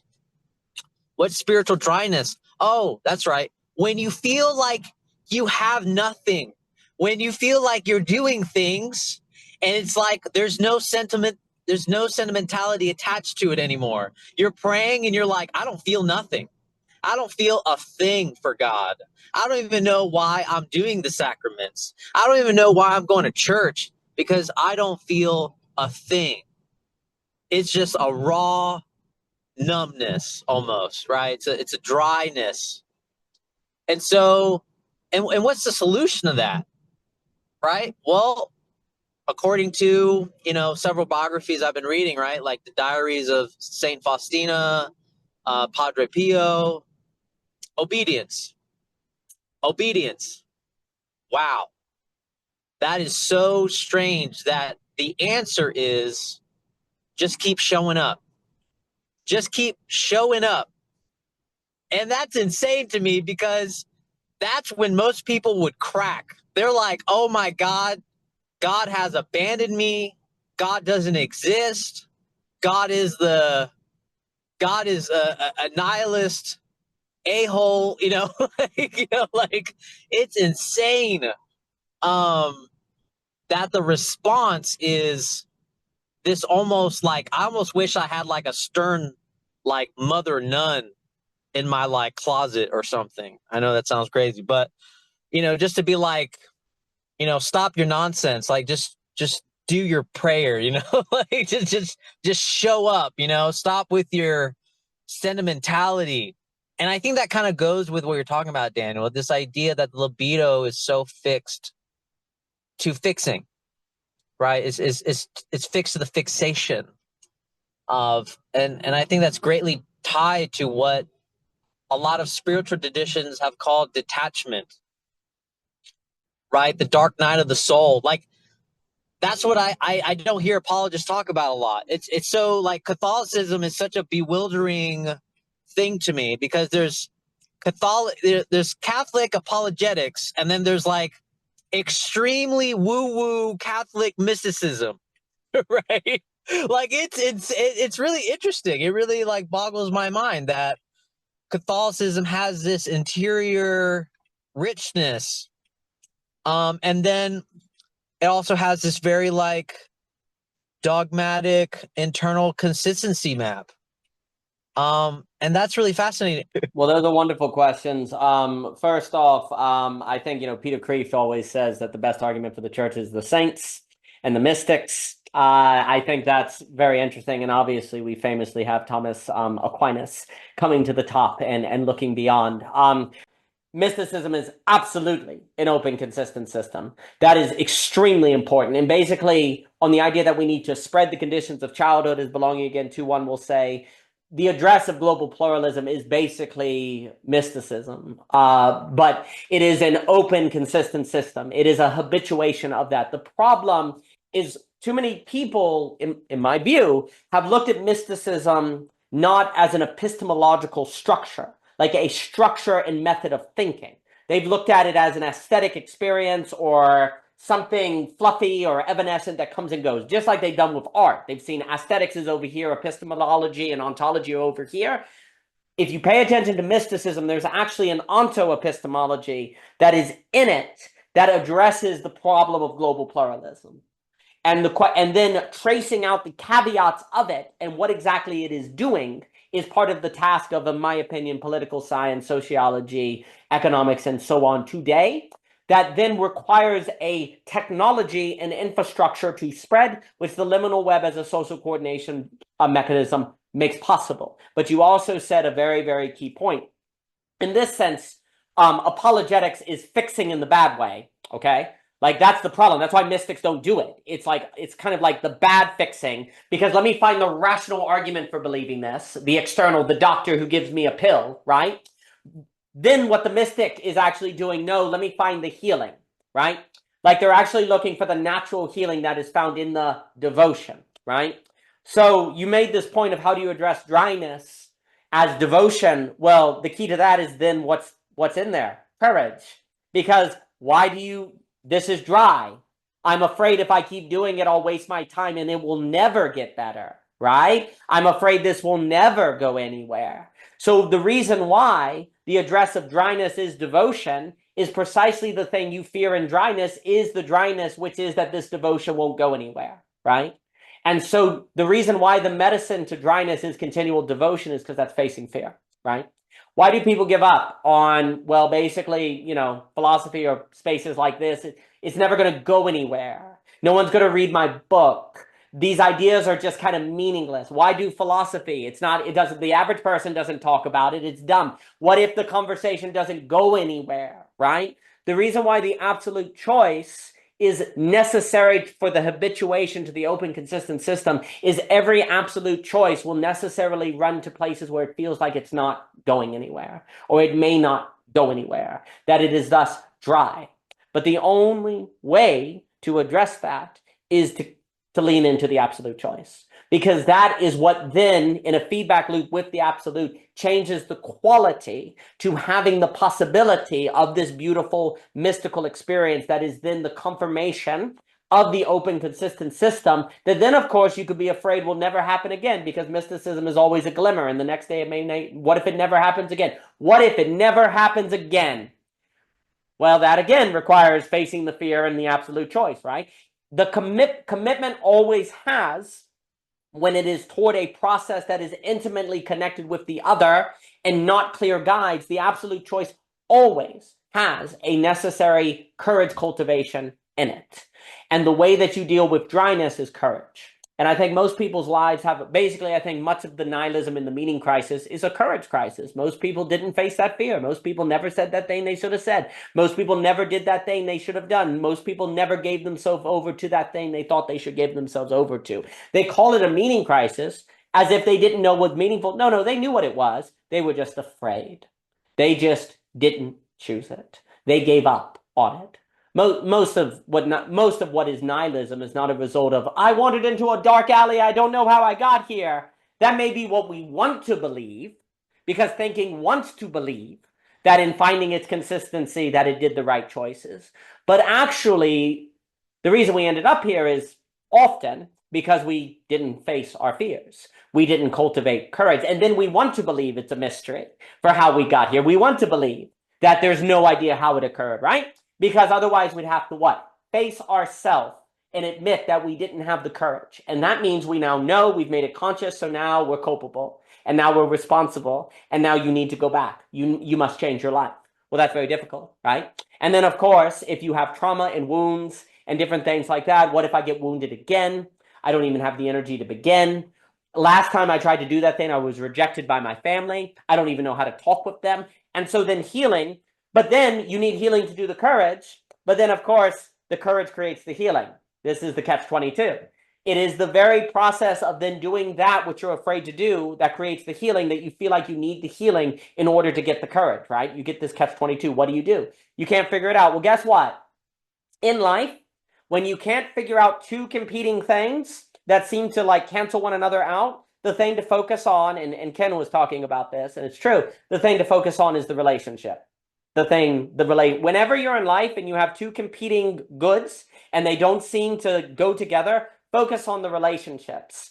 Because it is the relationships that tend to emerge to the direction that you can't figure out on your own, and you can start to begin the process of healing. So put you in a space of dialogos, enter into a space like the net, enter into places where you can then open your consistent system, because your very consistent system cannot figure out where to begin the healing or where to begin the courage, what comes first, chicken or the egg, or different things. When you can't figure out, if you're in a situation where you can't figure out, is it the chicken or the egg, choose the relationship. Choose the relationship between the chicken and the egg. Choose the people, because that's when you'll mysteriously find yourself actually possibly feeling better. Or the dryness, because dryness is often a feeling of a woundedness. You'll feel the beautiful coming in. You'll feel the energy coming. And as it begins to come, then you might be able to work yourself to the place to go back and face that fear, to go back into that thing. So if you're in a place where you don't know what to do, then that in of itself can be an emotional experience that you need to do the relationship, right? You need to lean into those spaces and to actually cultivate that, because I think a lot of the energy that makes us human actually comes in the between spaces. But that means you need to find that space and enter into that space. And basically for most of history, it's been really hard to find those spaces and then not be with people like you or who think the same. So a lot of people, to deal with these catch-22s, have entered into cults or conspiracies or closed-minded thinking or ideologies, right? And it worked, but then the energy was directed toward the banality of evil. It worked, but then it was directed toward nationalism. Then healing was in service of the problematic, right? Today, though, we have the technology of a social coordination mechanism where it would be possible to solve these chicken and egg problems and it not fall into the trappings of previous ways of dealing with these catch-22s, because you can have an open, consistent system with the other, with the person who is different in the encounter. And so now what you have is the possibility of sublating that problem, but that would require, well, people like us to do the absolute choice and faithful presence to that work, to those spaces, and to keep them there like the monasteries that people on the road came upon. These trade people were going about their business. They weren't planning to go to a monastery. They were planning to trade salt, right? But because the monasteries were there, it was possible for people to come upon them and to find that which they didn't know they didn't know. To find that healing that they had assumed was not even possible, to have those relationships that they didn't even know they didn't have, right? There have to be people creating spaces and faithfully present to those spaces that are along the trade routes, if you will, or else people can't happen upon them. But you see, because it is necessarily possible that no one happens upon them, as you run those spaces, you can go, what's the point? What if nothing occurs? Why didn't those monks could have gone, no one's going to come here. Why would anyone stop here? They're just trying to make money. Everyone's practical. There's no business. People don't have time for monasteries. They don't have time for coming into these places. Well, that would have been giving up the spaces where these people could have happenstanced, where they could have come upon, right? This is, I think, an age where those who have been wounded by the problems of global pluralism are on roads, and there need to be spaces they can happen upon. And if there are not spaces that they can happen upon, like those monasteries on the trade routes, well, then people will logically conclude there is no solution to the problem of global pluralism, because there were no spaces in which they could enter to be healed of the wounds of that global pluralism, to thus have the energy to address it. So it's very important, I think, to do the work of maintaining spaces where people can happen upon such a sense space. So let me give it to Mr. Jacob Kashir. Mr. Kashir. Yes, I think it's a really striking point you just made, because if you think about it, the monastery is symbolizing devotion. You can think of the monastics as more devoted than the lay clergy of the church community. But the monastery that's out on the road is much more beyond than the church in the town. So the monastery in this story to me is in some ways confluent with the Christianity being beyond itself, because it's both deeply devoted and it's also placing itself in a position of encounter It's placing itself beyond the walls. And so this point that Javier has raised, it like brings me to such a point of contradiction and tension within myself. That sense of finding, these spaces, what I talked with you, Daniel, about, bread without wine, that sense of you're getting fed, but you're not getting fed. There's some like lifeblood and aliveness that's missing from the experience. And I feel like in order to be devoted to Christianity, you have to be in lived recognition that there is medicine that Christianity needs that does not exist within Christianity. And therefore, in order to actually be in fealty to it, in order to be devoted to it, you have to be devoted to being in contact with things that are beyond it, that are fruitful and useful to its actual rejuvenation and resurrection. And for a lot of people, like the road track from growing up inside of the religious givens and then kind of going on the travelator into those church contexts is a great way to find those things emptied, because you haven't been out into the world and lost them and gotten to like more fundamental senses of meaning as such, to then go in and view those rituals with new eyes and then be like, oh, okay, there is something really deep to this Eucharist, and I can approach it afresh, and I can devote myself to it and over again, and I can have that Tolkien experience of like, the wonder and glory and mystery of the Eucharist opening up. But that couldn't really happen today, at least in my own experience, if I were to have stayed within the given path. It's only as a consequence of going beyond it that I can come back and see it again. And finally, I think Daniel is very astute to make this connection with healing and libido, and this is very pertinent in relationship to Christianity, because it's one of those precise points of healing that Christianity today is least well positioned to deliver on and address. It's a point of maximum paradox and contradiction for the Christian church that runs right down into its DNA. I'm talking like early, like thousands of years of DNA, I would posit. And so for me, the biggest experiences of the divinity that I've had and healing that I've had are often followed by a feeling of like, wow, like, oh my goodness, sexual energy, like life energy, like light in my balls, kind of like that comes when I'm connected to God. So, and that just does not fit within. I don't know how to bring that out, whether it's in the traditional Catholic Church or in the evangelical New Age Rocky Church. That kind of healing just it doesn't even feel like it's on the map. And the only place it's on the map is in like plant medicine, psychedelic, tantra type conversation spaces. So there has to be some mediation between those, and that's in service of profound healing. And I think that's in the direction of the restoration of the wine that goes along with the bread, which is a little Dionysian. No, I mean, it's magnificent, because I mean, you see this also with intimacy, right? When two partners are hurt, they can't talk to one another, the sexual desire goes away. Like, you see intimacy strongly connected with healing or wounds, right? There's a coldness that you see this all the time, right? I think, people, John Paul II, when he wrote the Theology of the Body, was like, yeah, if we don't get this libido sex stuff back, we're screwed. Nobody read it, so it's a really big deal. There is this entire theology of the body, if you will.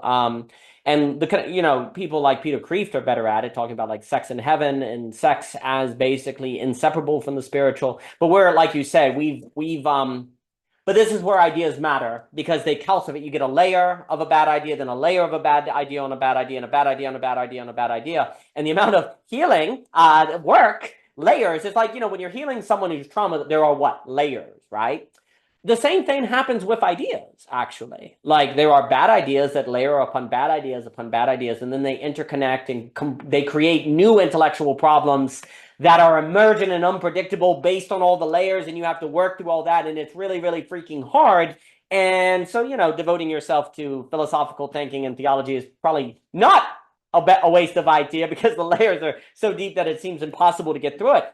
Benjamin Fontaine, doing the impossible is actually part of courage, and thus cultivating healing and different things like that. I think I will say also quickly and give it to Michael, and then if anyone has final things.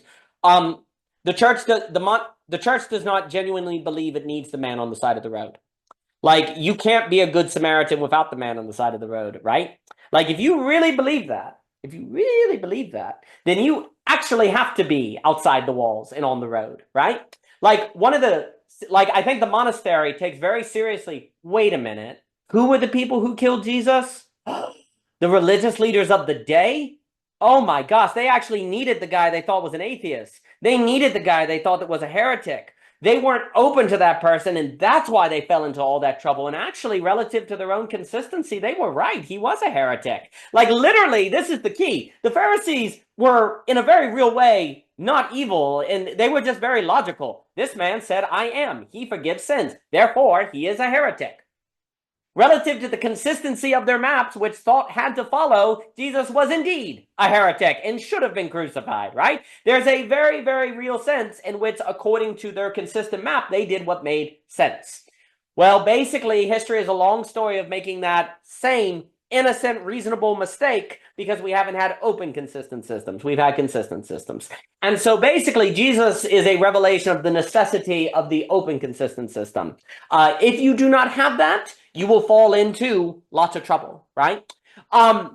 If you really believed as a Christian that you needed the man on the side of the road, that you needed the one you thought was a heretic, the atheist, the bad person, right? Then you would be very, very careful about where you located your church, what it looked like, that it wasn't clearly architecturally a Christian church. You would do everything in your power to make sure that the man outside felt like he could come in because you need him. Like, this is not an option. Like, this is the thing. Like, you would rethink the entire design of the church and everything you talked about and what spaces you are in, because literally you need the man on the road. You need the person you think is the atheist devil. You need that person, because otherwise you will rationally and logically end up like the Pharisee. So if you don't have the encounter, the surprise, the man on the side of the road, if you don't locate your monastery on the side of the road, then you will end up a Pharisee. If your building overly looks like it's only for Christians, then the man is not coming in, and you will not have the surprise. And if you do not have the surprise, you will rationally and logically end up like the Pharisee, who is simply the product of the consistency of their beliefs, right? And so we are all, in our fallenness, necessarily oriented and prone to end up in the problem of internally consistent systems. We must be. That is how thought works. Well, if you are naturally and necessarily stuck, ending up vulnerable to the problem of internally consistent system, you're beautiful, Mr. Kashir, and I'll get off in a minute as well. You must end up there. Well, then suddenly the encounter of the other is onto-epistemologically essentially necessary. It is not an option. It is literally necessary for the problem of conflict of mind itself. And so if you do not locate your monastery on the side of the road, then you are necessarily set up to fall into this problem and not be able to get yourself out, because you will have locked yourself in the inside of hell and not even realize you have done so. And so you will not try to tug on the door, because it will never occur to you that you should, because relative to the internal consistency of your map, there is no door. Let me give it to Michael. Michael, please. I came across this study that was done. It was done in 2021, and they took, I believe it was 15 Palestinian Jews and Muslims, and they got them all in a room together, and they all took ayahuasca. And they saw what happened, and what the researchers were curious about was the effect of plant medicine on essentially interfaith dialogue and healing and bridging divides. And what they found was just nothing short of astounding. Like, they had these testimonials of these, like, there was a former IDF soldier who replayed this memory in his head of breaking into a Palestinian house, and there's like multiple generations of people there, and he's able to see how these kids like perceived him, and the fear that they had in their eyes. And I remember one line, he was like, I most certainly just raised 3 generations of future terrorists, like just on this one encounter with this terrifying soldier. And these people just like have these profound experiences of essentially encountering the other perspective. And there's just like transformational moments. People are weeping, people are like just filled with shame and regret and remorse and also compassion for the other. And actually I made a YouTube video about it after the the terrorist attacks with Hamas and the ensuing war started, on like how essentially like a path to reconciliation in that conflict. And I was just watching, all of the media, in either camps and, like either moralizing Israel's response or calling for its abrupt end. And, just like the recycling of like, how could this like how can we mend this divide between these two groups. And I think it really is in healing spaces where and a component of healing too is the everything we talk about with self-forgetting and getting outside of your entrenched beliefs and experiencing that of another. And yeah, last thing I'll just say quickly is, you were talking about the man on the road and, design of churches and whatnot. I had been going to a church for 6 months when I was living near San Francisco, and it was in the Swedenborgian tradition, which was named after Emanuel Swedenborg, who was a Swedish polymath in the 1700s. It's a very small kind of fringe little sect of Christianity, and they he, during his life, and then the adopters after he passed, held as, very sacred, the natural world. And so John Muir was actually involved in the architecture creation of this church. And there's no cross outside. It's built like they literally on like horseback. They cut down these, I think it was madrone trees in Santa Cruz, and like a 2-day journey, like, brought all these logs up, and like inside the church, there's all these madrone logs, and there's all these there's this like famous romantic era, nature painter who there's all these paintings inside, and there's only one stained glass image of Jesus, and it's of I think one of the saints crossing the River Jordan with baby Jesus.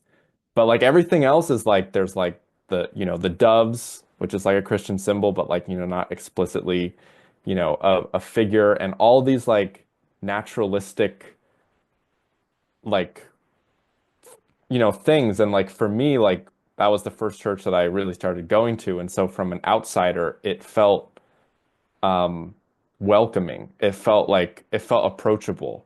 And a lot of people who find themselves in that church, funnily enough, were people who, for one reason or another, were either ostracized or like denounced from other churches.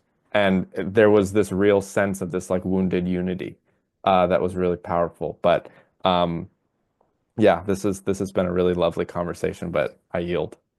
No, it's been lovely, and I've enjoyed it immensely. And I think that's a great example of what I'm talking like that we've been discussing. Because the key is because there is a way in which you have no Christianity at all, which could be hiding or inauthentic or feel like a trick. But then there's a way of doing it in a kind of fearful, oh my gosh, we can't have any nature because what if people think nature is God and they're confused? And then you can't resolve that tension, so focus on the relationship. Do people come and feel invited? Do they feel like they can enter? Focus when you have two tensions, focus on the relationship. Likewise, like you look at Israel and Palestine, or there's no result because there's no way from a military or political standpoint to think of it. It's like, Okay, well then we'll focus on the relationship. Can we get Israeli and Palestinian citizens in a coffee shop to talk? No idea what they talk about, don't even care. Just put them in the presence of one another, right? Like you can't have terror, you can't have like people going to shoot each other there, but can you bring them just in an approximate space, right? Like, that's such a big deal. Because what you're doing is what you're basically saying is the two philosophical positions of, say, peace and security are always in conflict. Because they are always in conflict, the abstract ideas cannot resolve themselves, right, by their own internal consistency. So let's focus on the relation, because actually the relation's more real than the positions. And what you're doing is you're literally saying, I believe the relation itself can generate ideas and thoughts and emotional attuneness to one another that will in of itself resolve that tension. Like there's no way to resolve that tension than the relationship itself, right? Because when you're asking, how do we find the difference, like the tension between security and peace? Well, that's kind of a proportion matter, right? Like that maybe 10% here, 90% there. And how do you determine it, right? The only way to even begin to approximate it is to put the people in the same room and get them to interact differently, right? Like, it's like my grandmother said, like the best thing, and Ken was talking about this, the best thing that a father can do for his children is to love their mother, right? Like, why? Because as a father, you can always have tensions between sternness, not stern enough, loving, of like overly coddling, like there are all these tensions you're navigating, right? That there is no resolution to. So when you're in a place where you can't figure out how to put them together, focus on loving your wife. That's what it's saying. When you get into a place where you don't know how to balance those, we'll just focus on that. And there's something almost mysterious and magical about that actually resolves it. And that's kind of the key. To deal with tensions that seem unresolvable, focus on the relation itself, because that's kind of the space of the emergent creative problem solving and problem address that you can't think of. And I think that's basically the mystics are doing the same, right? When you can't find the resolution between, say, conservative Christianity and liberal Christianity, God's justice and God's grace. When you can't find those tensions, we'll just focus on the relationship with God. Just focus on the devotion itself. And there's something about that resolves it, right? And there's something like with the ayahuasca example, where there's something that reminds of the greater. Like, you believe in God, you believe in the mystical. Well, there's something about that experience that makes you remember what you forgot that's greater than all of this, right? That doesn't mean the differences go away. The difference find their fitting proportionality. That's what ends up happening. There's a new common basis by which to negotiate those differences in a manner that is closer to the mean, what is optimal, what is most fitting, than just trying to think it from philosophical positions, right? Like relations will always bring you to a better position to determine the mean than simply thinking the trade-offs, right? And so I think that's a lot of it. The final thing I'll say that just was coming to mind as we talked about wounded, there's an interesting thing where, like, Jesus basically is, so Jesus is healing all the time, right? What is resurrection but healing, right? Like, what is resurrection but healing? Healing from death. There's a way that death is a kind of sickness and you're healing from it, right? And so when Jesus resurrects, there's a healing that's going on. But what's so interesting is he's basically saying that the path of death is healing. Like, it is the road of death that is healing. And if a lot of reasons the social field gets destroyed because people's ego death heals, right? Like, why do people separate? Why do they like divide? Because what destroys the social field where healing goes? Because people aren't willing to lay down their life, right? There's some sort of ego death that will not occur. Basically, what Jesus is showing is that the only way to heal, the only way to have a wounded unity is through the cross and through death, right? There's a way in which, interesting enough, like we kind of forget Jesus heals. We kind of remember the resurrection, but we forget that the resurrection is situated in a ministry of healing, that there's a healing in the resurrection. And the resurrection is possible because of death, right? And I think what's very interesting is basically what happens with Jesus, I guess, John 20, is the ultimate sign of healing is not the absence of wounds. It's not where there are no wounds. Jesus says, hey, come here, Thomas. Put your finger in this wound. Put your finger in the side, right? Most of the time, wounds are too painful to touch. You don't want to talk about them. If someone touches, it hurts, right? Healing is when someone can touch your wounds and it becomes a sign of resurrection. It becomes a sign of beauty and new life. It is not where people avoid the wounds. It's where you say, touch. They don't hurt me anymore. And in fact, the whole reason I've come to this place where I can be resurrected is because of these wounds. These wounds don't hurt me. They're actually a gift. They're a testament to the resurrection. So come and put your finger in it. Think how painful it is to put your finger in a wound. And Jesus says, come here, put your finger in the side. That is when you are healed, when people can touch your wounds and there is no screaming. In fact, there's just a testament to resurrection. Michael. Yeah. Well, and in that exact example, Thomas was reluctant to believe that Jesus had, in fact, resurrected until that. And so, healing is not an intellectual, it cannot be intellectualized. It has to be experienced. It just does. And then right after that, Thomas was like, "Oh, okay, you are my God. You are my Savior." One last thing I wanted to bring it up earlier is like, I've been doing this Bible study actually on the book of John. That's the reason I just read that part like last week, and I was just reflecting to the people that I'm doing it with how, because we were reading like, the end of John where Jesus is instructing the prophets not the prophets, the disciples, what to do, essentially to carry out, his message and the word to the others, and just reflecting on like, at that time there are 12 people surrounded by, an entire nation that has just, killed their king and denounced their faith, and most of them end up getting martyred. And yet all of these scared, fearful, confused, angry people like do exactly what Jesus asked them to do. And like it was such a profound example of obedience to something greater than them that they couldn't really even understand yet. I mean, he just got resurrected and now it's like, they're pleading for him to stay, and he's like, I can't stay. And they're like, why? And he's like, you just got to trust me. Like, you just got to trust me. And they, and my uncle was right when he said like, the church as we know it today would not exist if those 12 men did not carry that out. Like it would have just been this fantastical story that probably would have got lost to time.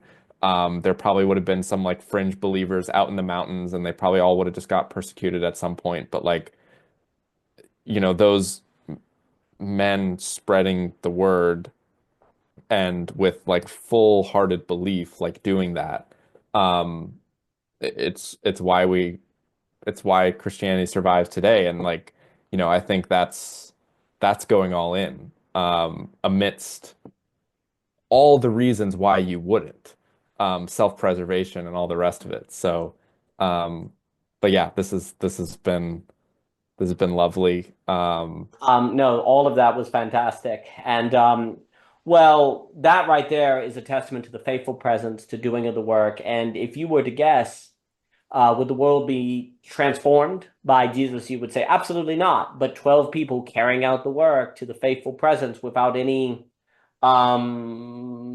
assurance of what would come of it, that really does change things. In the book To Change the World by Dr. Hunter talks a lot about that. I think what's very interesting is this point of like, it's almost when Jesus like he wouldn't believe till he touched the wounds, right?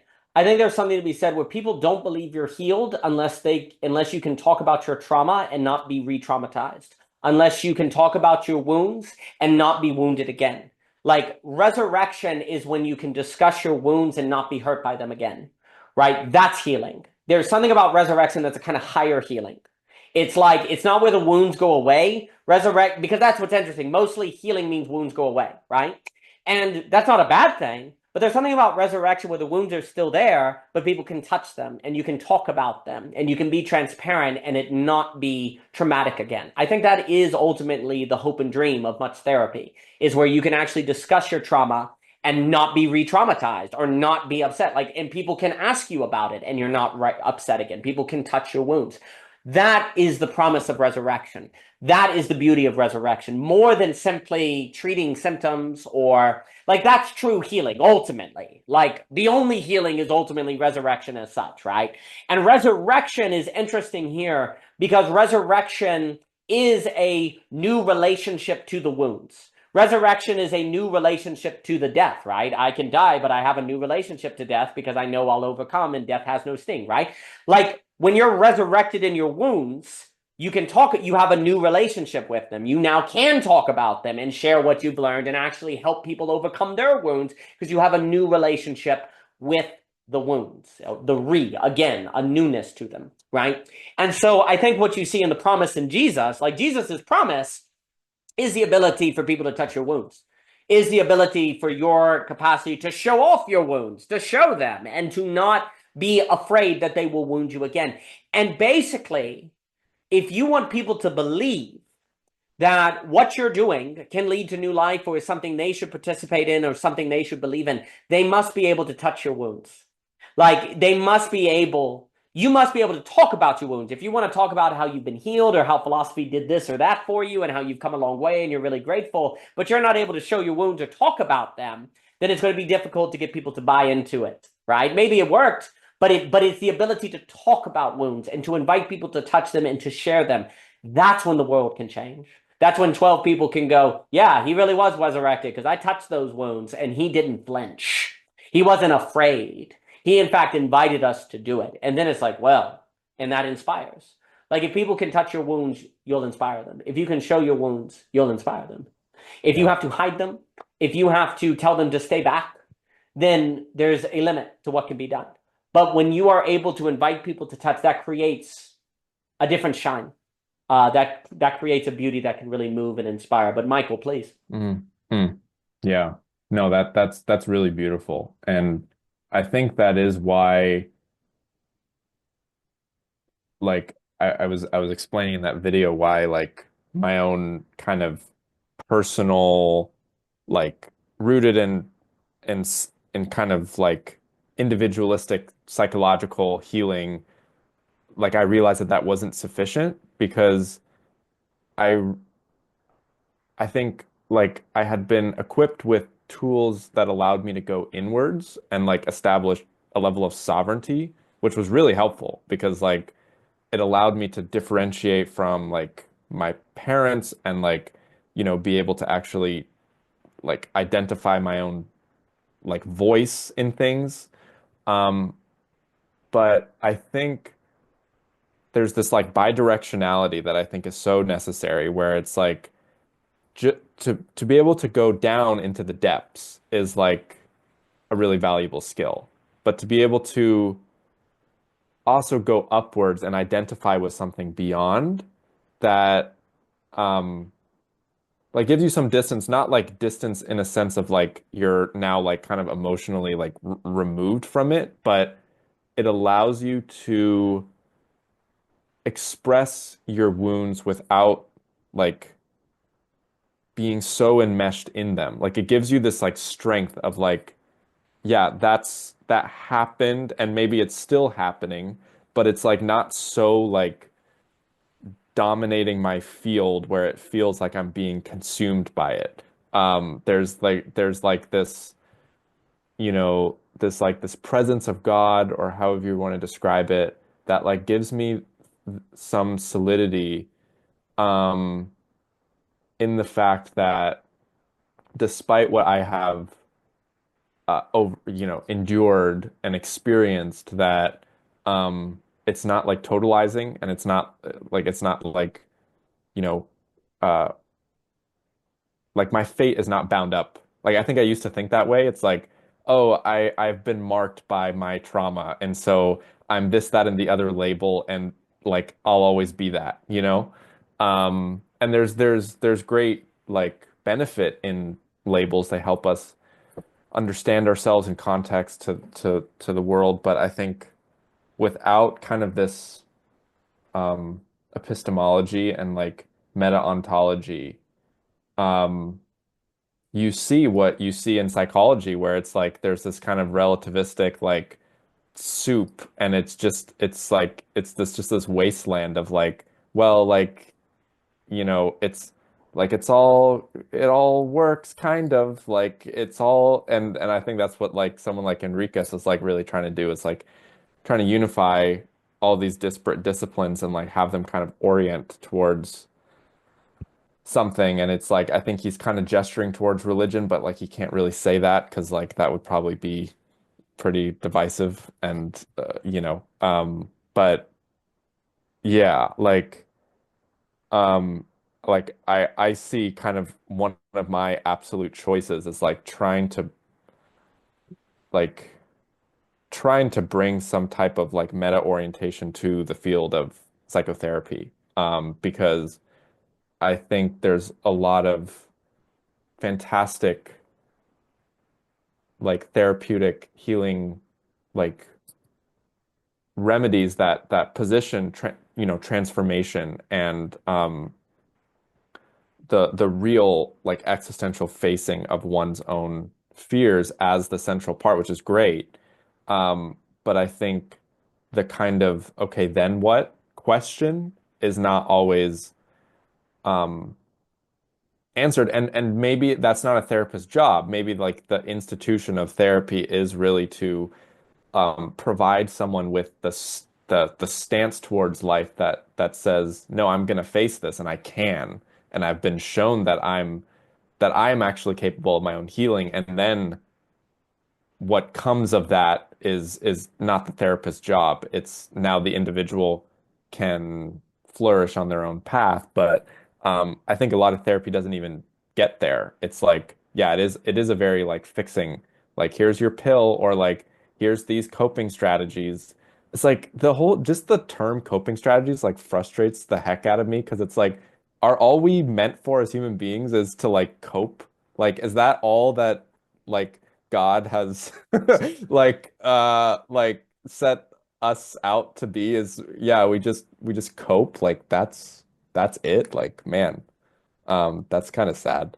um like thriving strategies would be a cooler terminology, but anyways, I'll give No, it back to you. I agree with all that. It would be, can you show your labels without being owned by them? Can you show your wounds without being defined by them?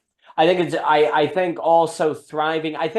But you see, coping and labels, all of these are tricks of the brain. I've got consistency now. You know, I'll be consistent with those labels, right? And so the brain is finding a map. It's an indestructible map to replicate the loss of Gibbons that becomes a counterfeit. But Michelle, please. Really quick though on the wound thing, like I thought that was really beautiful, Daniel, and it made me think about how, like in some ways, maybe it's kind of we're kind of augmenting that a little bit because we don't know if it hurt Jesus or not to touch that again, right? But at the same time, I do think there's something really beautiful about this sense of, you know, he's kind of just trying to say, like, look, I was injured here, and that means I did die on the cross, and that means that this resurrection, this ascent, well, not ascension, the resurrection is actually real, like it actually happened. Um, but there's something in thinking about that symbolism that is really, really profound and powerful. And I was thinking about like when you because I did this little recording on like confession as birth, blah blah blah. But I was thinking about like why like that this is very true. This idea of the wound being something you can kind of allow people to be like almost invited into that wound, but it not be something you cry. It's not that crying's bad, you know, like it's important, and it's probably hopefully was a part of the process, especially if there's like shame or some sense of guilt in having, like Jesus didn't have the guilt, right? But as humans, often we wound ourselves because we choose to do things sometimes that we, you know, probably shouldn't have. Now, if you're a child, you didn't necessarily choose, and you may still receive certain wounds that, you know, you didn't like ask for, you didn't choose to have. But the point of the matter is that, yeah, because I was like, is that bad to not cry about something that you've sort of done the hard work to get through? But I think in a way it's almost like, who knows? I cried like the minimalistic of things, or like the most minimal things. So like I probably maybe would. I envision myself talking about something that's a wound and being sort of more just straightforward about it and not crying. I probably would still cry knowing myself. But the point of the matter is like this idea of the maturation of that wound, where you don't just do the kind of more like you don't just do the kind of perform things that can become performative, but you do still acknowledge that they're part of your story and your and what you also have to offer other people. And so it's something you can allow to be touched, to be seen, to be witnessed. And that idea was so cool, Daniel. Just the idea of like, yeah, like that's the last thing you want somebody to do is like poke into, like you can have a hangnail and somebody touches it and it's like, ow, you know. So it's just interesting because it's like, wow, the idea of touching it, I never thought about it on that level, where there's something about I want to say almost like this, it restores this sense of like a healthy type of indifference to it, which is good, but it's an earned thing, you know, that you went through a lot of the actual ouch, ouch, ouch to get to. So sorry, just want to add that little thing along the No, I you know, and I'll just say, but I think a lot of people do indeed, like there's many ditches. You can use wounds and crying performatively to get something. Like Jesus you could imagine him cry at Thomas and be like, how dare you? I went through all this and you couldn't even trust me. Like a certain like tearing, or Jesus could have even in there and like started crying in a kind of performative, is like, y'all abandoned me, and then use guilt to compel the 12, right? He could have used guilt to compel the 12, like, you owe me, you were wrong. He doesn't, right? Like so there's an interesting way in which Jesus wept at Lazarus. So we do see examples of weeping, but it's very, very interesting that you see more of this interesting kind of indifference to the wounds in the resurrection, right? Right. And yeah, Jesus could have felt pain as they were touching the wound, but he didn't feel the pain that caused him to lash out, right? So in a sense, he doesn't feel the pain, right? But there's a way as well. What's interesting about that verse is that, you know, there's also this play where Jesus is saying, you know, you believe because you touch, but blessed are these who believe because they don't touch. There's a way in which Jesus is very wise in that, because I think today people can feel entitled to your wounds. Like, show me your wounds if you really went through this. Show me your pain if you really know what you're talking about. Tell me your story. And people are now weaponizing personal experience and wounds against each other. Yeah. So Jesus is interestingly striking a balance between showing what resurrection looks like, but then also warning against expecting people to give you their wounds, or people feeling like they have a right to your wounds. Because he's like, all right, like, he's like, yeah, I can show you my wounds. I can do that. And I think that's the right posture, where, you know, people like, we have no problem showing our wounds. Like, that's the correct way to get. That means you're resurrected. But then at the same time, Jesus is warning against those who would like expect or have a right or demand your wounds, right? Like, people don't have a right to demand your wounds. You can show your wounds. So there's these interesting double plays, because I think today we're very confused about all these things. Like, people feel like they have a right to people's stories. They have a right to their wounds and their trauma, right? Well, that's not good. But then there's something wrong with identifying with your trauma to the point where it paralyzes you. But then there's something wrong with being unable to let people touch your wounds, because you'll just get wounded again, right? All of that is coming together, I think, in that narrative where Jesus is striking that balance, right? You know, blessed are those who will believe that you've been wounded without having to touch your wounds. But at the same time, you want to be the kind of person that could let people touch your wounds, right? That seems to be the correct social dynamic that has to be at play, right? So I think that's an important idea, because I definitely think today people almost can demand wounds as currency. They can use wounds as currency. They can use it as meaning they have a right to something, or they have a right to one another. So blessed are those who would not use wounds as a right. But at the same time, resurrection is found in the ability to be wounded and people touch it and not re-wound, right? But these are the kind of, I think, dynamics that have to be thought. I think to that, I think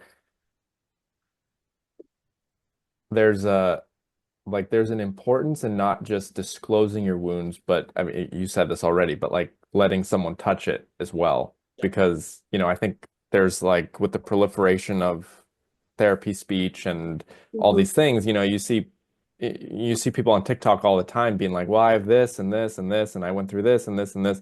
And there is like a saturation of like people talking about their wounds.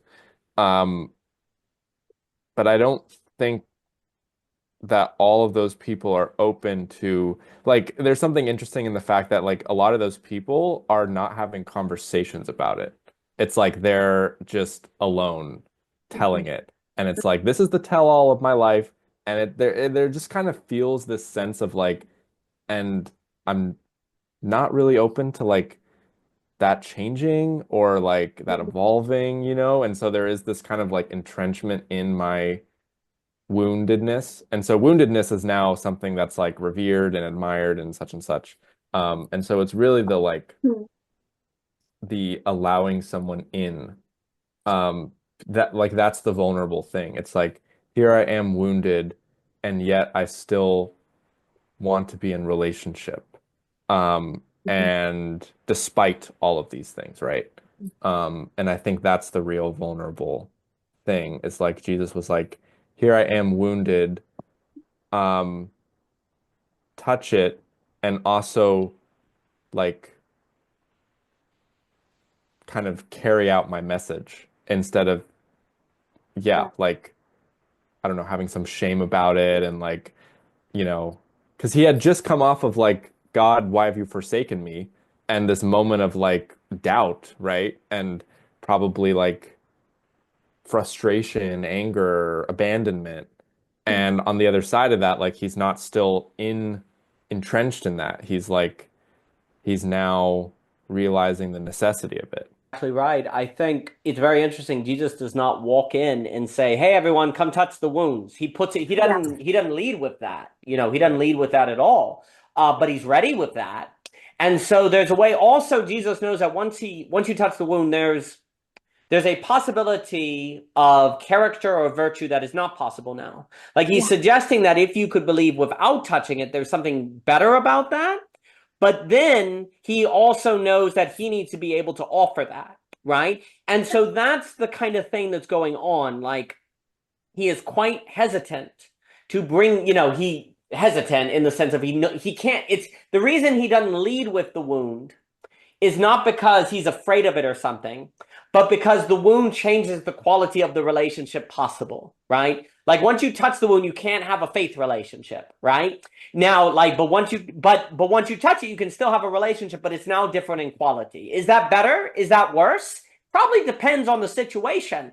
But at the very least, Jesus is suggesting a difference. When the difference is appropriate and when it is not seems to be situational reasoning. But I think basically the revelation there, and I definitely think this, whatever you disclose changes the possibility of the relationship for good or for bad. So be discerning. Think about it. Be wise. Be aware that don't lead with things that you don't need to lead with, but be ready with them. What you lead with, like be ready with them, but don't necessarily lead with them, even if you're willing to use them, like the wound. And I think the wound is don't lead with your wounds, but be ready with your wounds, and that be a testament to resurrection. But that kind of situational discernment, I think, is very, very critical. And I don't think we have that today in a commoditized therapy culture, unfortunately. Like where wound is product or wound is content, then we can't be discerning about our wounds. And as a result, we get more confused. And the father of lies is a spirit of what? Confusion, right?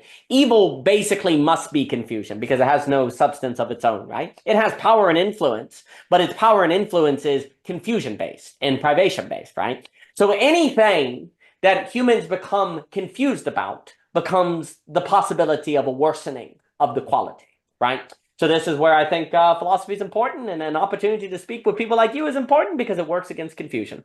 And the more we can work against confusion, the better. You as well. You as well. I feel the exact same way. Absolutely. Yeah, no, it's like the obstacle is the way. It's like, I think a lot of people just do the obstacle and then they put a period right after that, and then they forget the way. Yeah, they do. That's correct. Yeah. And then they're confused on why the obstacle doesn't go away. Well, you put a period. You kept it there. So it's not going to move. You entered the sentence. It's your sentence now. But Michael, thank you, sir. It's been a treat. No, it's a pleasure. It's always a pleasure. a pleasure. Thank you, Michelle. Thanks, Michael. Thank you, Bye. Michael. All the best. Take care. All the best. Bye.